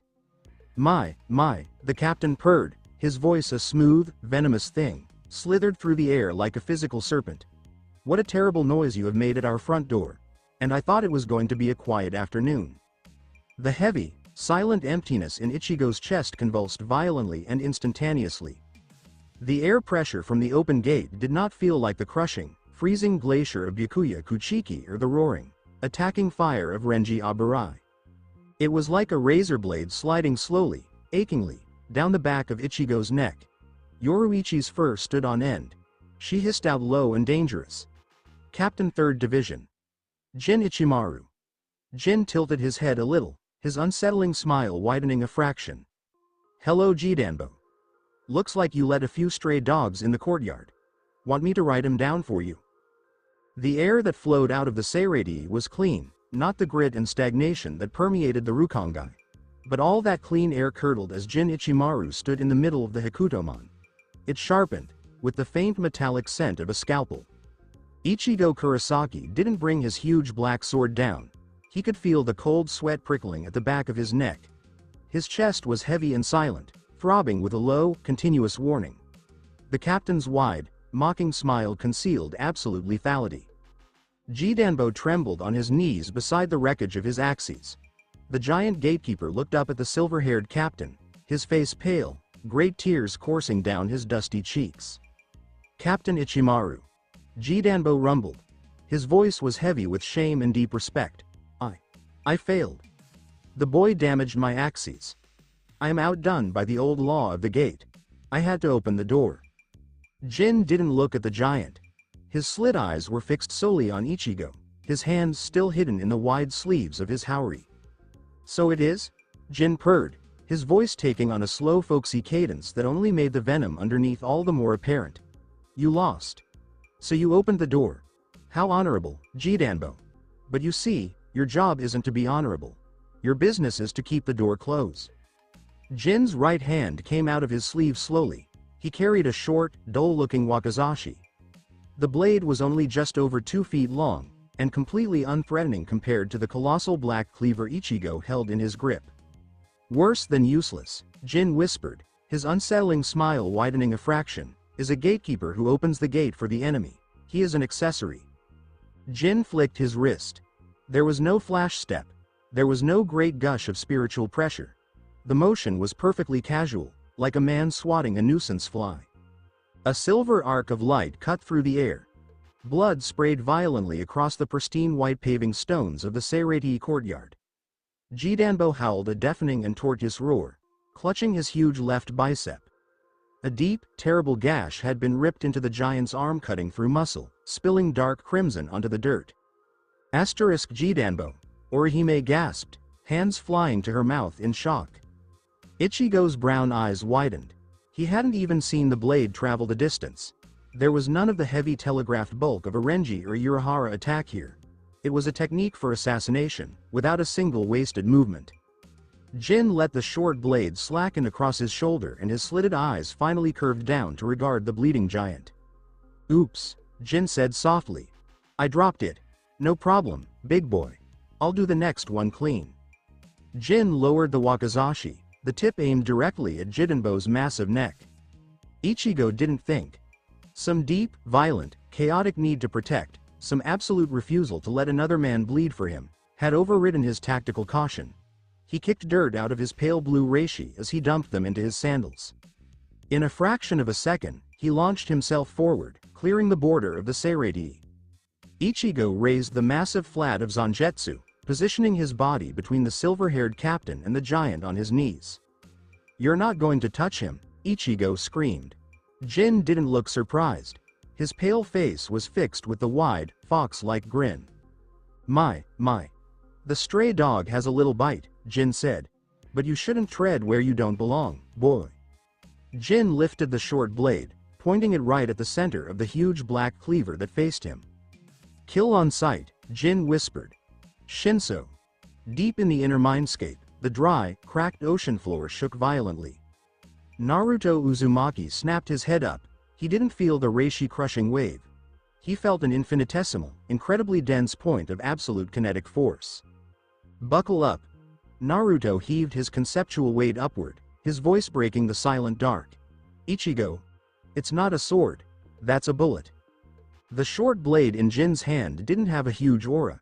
It didn't morph into a bigger, more intimidating weapon. It just went on and on. Shinso's silver steel zipped out at a speed that defied all laws of physics. It went at the speed of sound, a flash of white light that zipped the distance between Jin and Ichigo in a microsecond, blinding them both. Clang. Shinso's tip landed dead center in Zangetsu's wide black flat. The kinetic impact was catastrophic. Ichigo had packed his reishi tight into his blade, expecting a heavy, grinding collision. But Shinso did not grind. It packed the concussive power of an artillery shell into less than a fingernail's space. Ichigo's arms went dead instantly. The bones of his forearms cracked with the sheer, localized stress. The shockwave blew, shattering the pristine paving stones around them, kicking up a huge cloud of white dust. He held fast to the white cloth, but the speed with which the blade extended overwhelmed his footing. Ichigo was shoved backward, hard. His boots tore ragged trenches in the stone, but he could not arrest his momentum. Shinso's blade extended, driving him back, foot by agonizing foot, forcing his back across the threshold of the Hikutomon. Heavy, isn't it? Jin's voice drifted through the cloud of dust, mocking, unbrained by the effort entirely. That's a good, tough shield you've got there. But a war isn't won with a shield. It only puts off the inevitable. Ichigo bit his lip, tasting blood. He forced all his roaring, pale blue reishi into his legs, trying desperately to ground himself. He gripped the giant black cleaver with all his weight, resisting the unyielding push of the silver blade. He halted his backward slide, his heels hovering right over the line that separated the Seireitei paving stones from the Rukongai dirt. I'm not going. Ichigo ground out, his neck muscles tight. Jin's slit eyes opened a microscopic fraction, a sliver of cold, calculating ice blue. You already have, Jin said. Jin yanked Shinso back. The blade folded back into its original 2-foot length faster than the eye could follow. Ichigo stumbled a little forward, his balance completely off without the opposing force pushing against him. Jin didn't attack again. He just extended his left hand, and put his pale palm against the thick, dark wood of the huge raised gate above him. He had not cast a Kido spell, he just released some of his captain-class spiritual pressure. Violently, the heavy iron mechanisms holding up the Hikutomon broke. Jin waved cheerfully. Bye-bye. The great wooden doors dropped. Ichigo's eyes snapped open. He staggered back, throwing himself out of the archway as the great gate fell crashing to the ground. The impact was deafening. A vast cloud of dust billowed into the air, enveloping the nearby slums in a shroud. The earth shook violently, and both Orihime and Uryu fell to their knees. Ichigo fell to the ground and rolled backwards until he hit the wooden fence. He lay there for a second, the ringing in his ears totally drowning out the ambient noise of the Rukongai. A hollow, silent space inside his chest beat a slow, steady rhythm, calming his racing heart. He pushed himself upright, leaning on the hilt of Zangetsu heavily. The dust slowly cleared to reveal the Hikutomon. The big dark wooden doors were closed fast. The iron bindings had been drawn tighter. The blinding, pure light of the Seireitei was completely shut out. They were out again. Ichigo, Chad came running up, his big hand on Ichigo's shoulder, steadying him. The red armor on the giant teenager's arm gradually vanished into his skin. Are you hurt? No, Ichigo rasped as he shook his head. He stared at the closed gate, jaw clenched in bitter frustration. I couldn't keep my ground. He just shoved me out and shut the door. Orihime hurried past, ignoring the closed gate completely. She knelt by Jidenbo's side. The giant gatekeeper lay sprawled on the dirt, clutching his badly bleeding arm. His face was pale from losing blood. Soden Kishun, Orihime commanded quietly, her voice firm and unyielding. Two of her delicate hairpins sparkled, slid free of her hair. They flew over the giant's arm in a glowing, golden oval shield around the horrible gash. Inside the shield, the temporal state of the wound started to rapidly reverse. The muscle tore itself back together, the blood pouring away. Jidenbo's eyes widened, brimming with tears, in complete awe. The pain was gone. You cured me, Jidanbo said, looking at the little orange-haired girl. Why? I couldn't leave the gate open for you. Because you were hurt, Orihime said simply, smiling at him warmly and gently. And you tried to act honorable. That's important. Yoruichi jumped down from the fence and walked slowly toward the group. The black cat sat in the dirt, her tail flicking to a deep irritated rhythm. That was Jin Ichimaru, Yoruichi said, her husky voice breaking the silence. He's an assassin. He doesn't fight fairly. He fights with absolute, clinical efficiency. You're lucky he only wanted to close the gate, Kurosaki. If he'd pointed Shinso at your throat instead of your sword, you'd be dead. Ichigo averted his eyes, staring at the dirt. The physical cost of the fight was beginning to weigh on him, but it was the tactical reality that hurt the most. Urahara warned him. The captains weren't just strong, they were a different order of physics. So now what? Uryu asked, adjusting his glasses, walking up beside Ichigo. The Quincy looked at the huge white walls of the building going on in either direction. The wall beyond our ability to break is made entirely of highly compressed Seirei Seki stone. It negates foreign spiritual pressure completely. And if we try another gate we shall but meet another captain. Ichigo tightened his grip on Zangetsu. I'm not going back. I will chisel my way through the stone a millimeter at a time if I have to. You'd die of old age before you got through the outer layer. Yoruichi sighed and shook her smooth black head. Hold your sword, boy. Brute force doesn't work.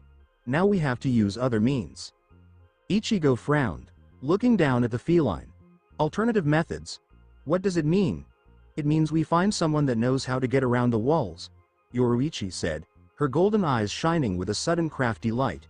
She turned from the Hikutomon to gaze out at the vast, decaying expanse of the Rukongai slums. We have to find the Shiba clan, Yoruichi said. And we have to ask them for a gun. It was a bitter, silent retreat, walking away from the Hikutomon.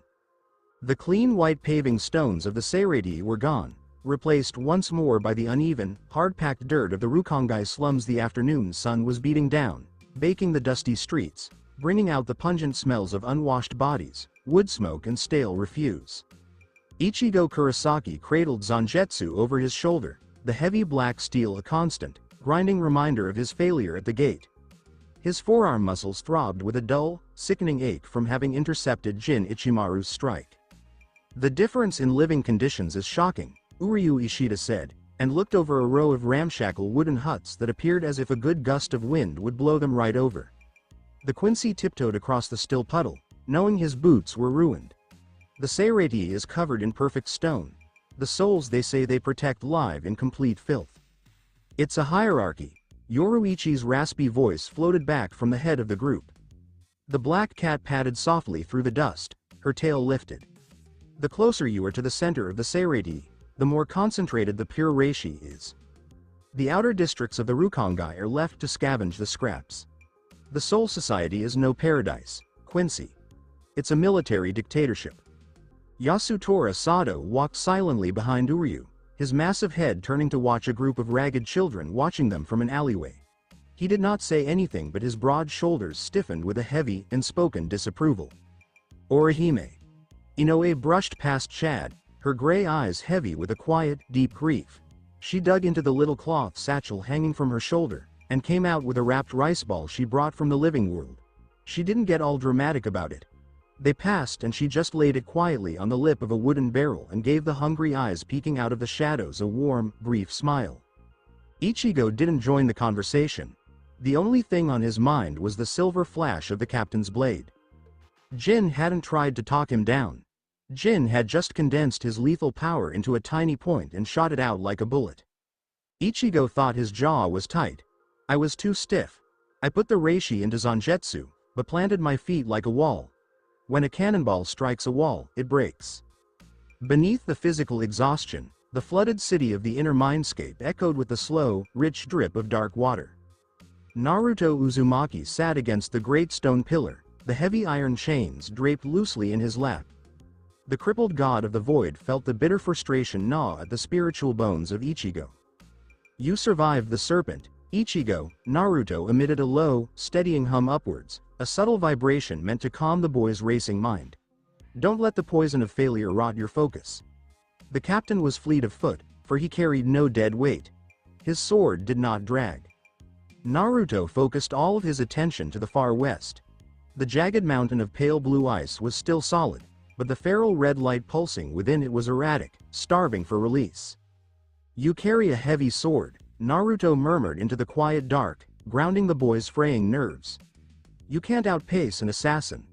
So you need to make sure that when you finally swing, the assassin has no place to run. The Rukongai slums slowly turned into barren, desolate hills. The dirt became dry, cracked clay, and the setting sun threw long bloody orange shadows across the land.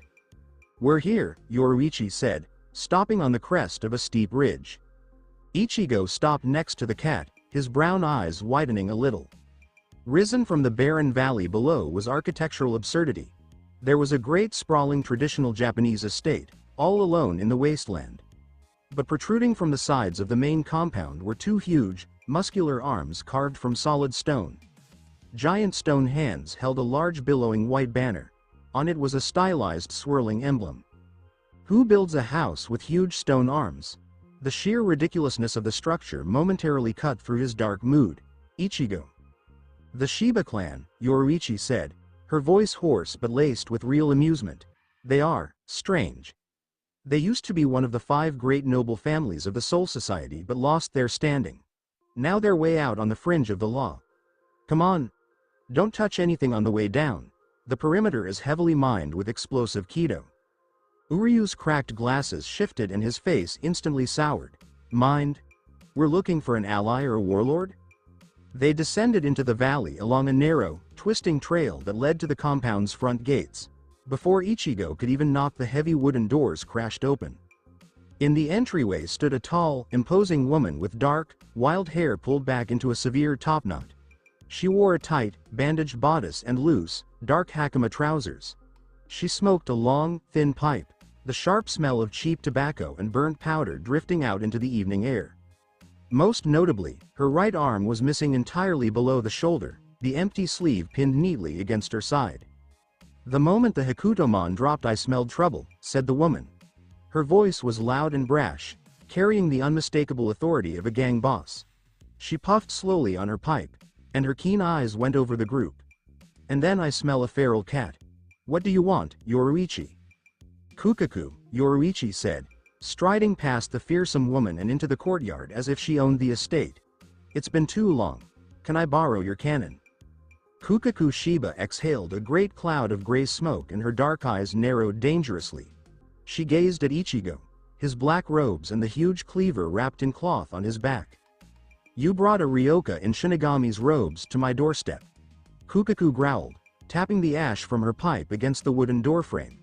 And you want to shoot him over the walls of Seirei? Do you want to get my whole family killed? Yoruichi sat on the wooden veranda. I'm cashing in the favor you owe me, she said simply.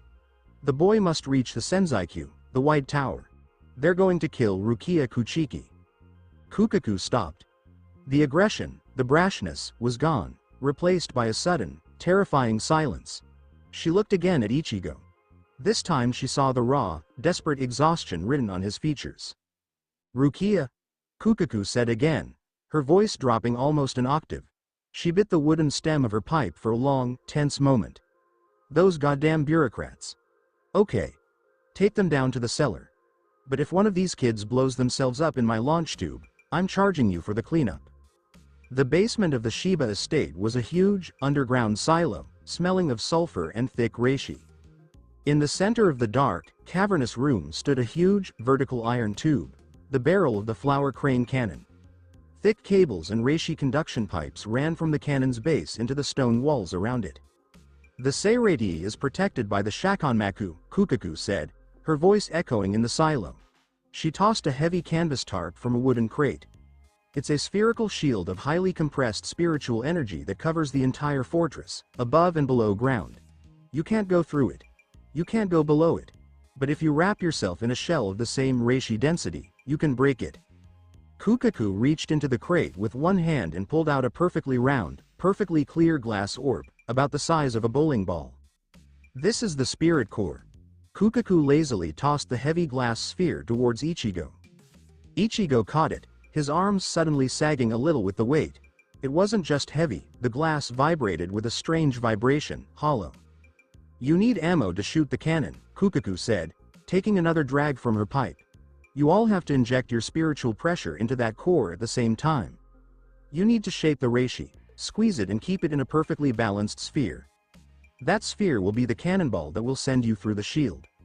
Uryu adjusted his glasses and moved closer to inspect the glass orb.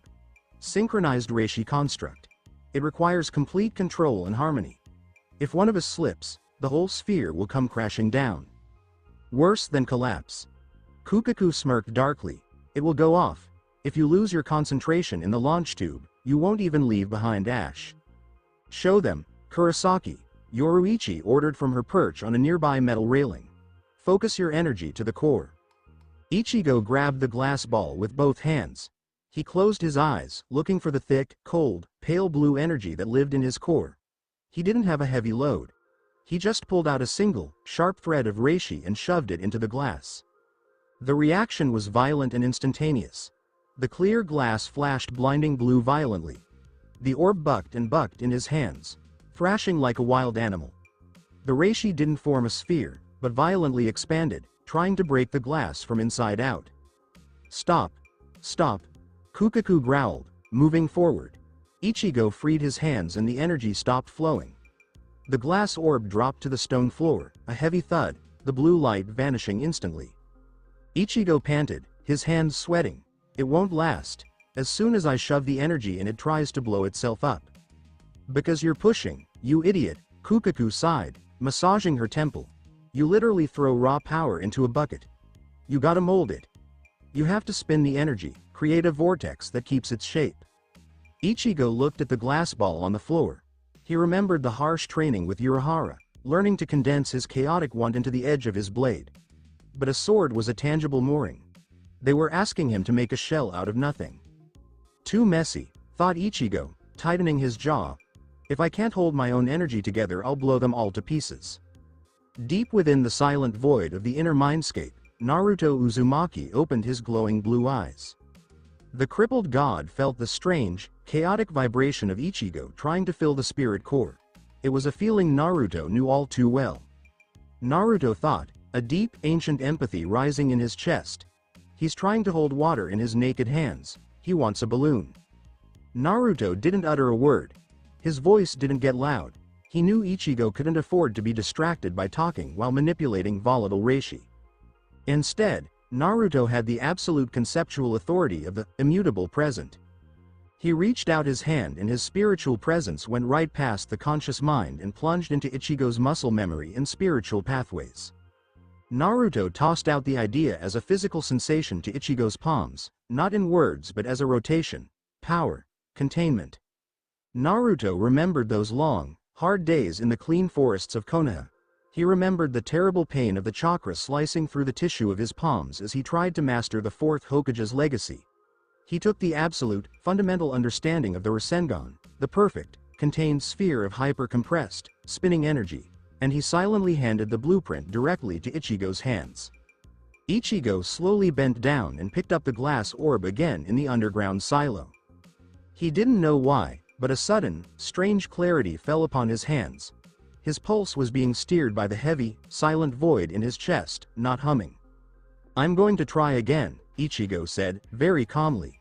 Uryu backed away cautiously. Chad's dark eyes were fixed on the scene. Ichigo closed his eyes. He didn't push the reishi in. He imagined a point of absolute stillness at the dead center of the glass globe. He poured the pale blue energy into the glass, but he didn't let it expand, he made it chase itself. He twirled the reishi. The energy spun faster and faster in a frenzied chaotic storm but totally contained by an invisible immovable wall of sheer conceptual silence. The glass orb lit up. It wasn't a dazzling, unpredictable flare. It was a steady, brilliant orb of swirling sapphire light, perfectly encapsulated. The glass did not shake. It hummed with deadly perfect stability. Kukaku's pipe nearly fell from between her teeth. The bold woman stared at the orb, her dark eyes wide with true shock. Perfect containment, Uryu breathed, adjusting his glasses, quite unable to hide his astonishment. Not just filling the vessel. He's constructing a self-sustaining center of gravity within the reishi itself. Ichigo's eyes opened, staring down at the spinning blue vortex between his hands. He didn't completely understand the mechanics of what he'd just done, but he knew the heavy, absolute silence that nailed the storm in place. The god in his chest had given him a tool. It's stable. Ichigo looked up at Kukaku. Now let us see how to build the cannonball. Kukaku quickly pulled herself together, snapping her jaw shut and taking a hard drag on her pipe. Okay. Hotshot, Kukaku grinned, a fierce, feral light igniting in her eyes. Place the core in the center of the room. Big guy, get your hands on it, girl. Quincy, we go live at 12 a.m. If you want to survive the wall, you better learn how to spin that energy together. Ichigo stepped to the center of the stone floor, the swirling blue sphere illuminating his face. He dropped to his knees, holding the core steady as his allies converged around him.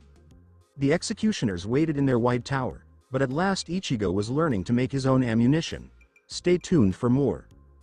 Thank you for taking the time to listen to this video. I'm thrilled you watched the video. If you enjoyed it, be sure to like and subscribe for even more exciting content coming your way soon.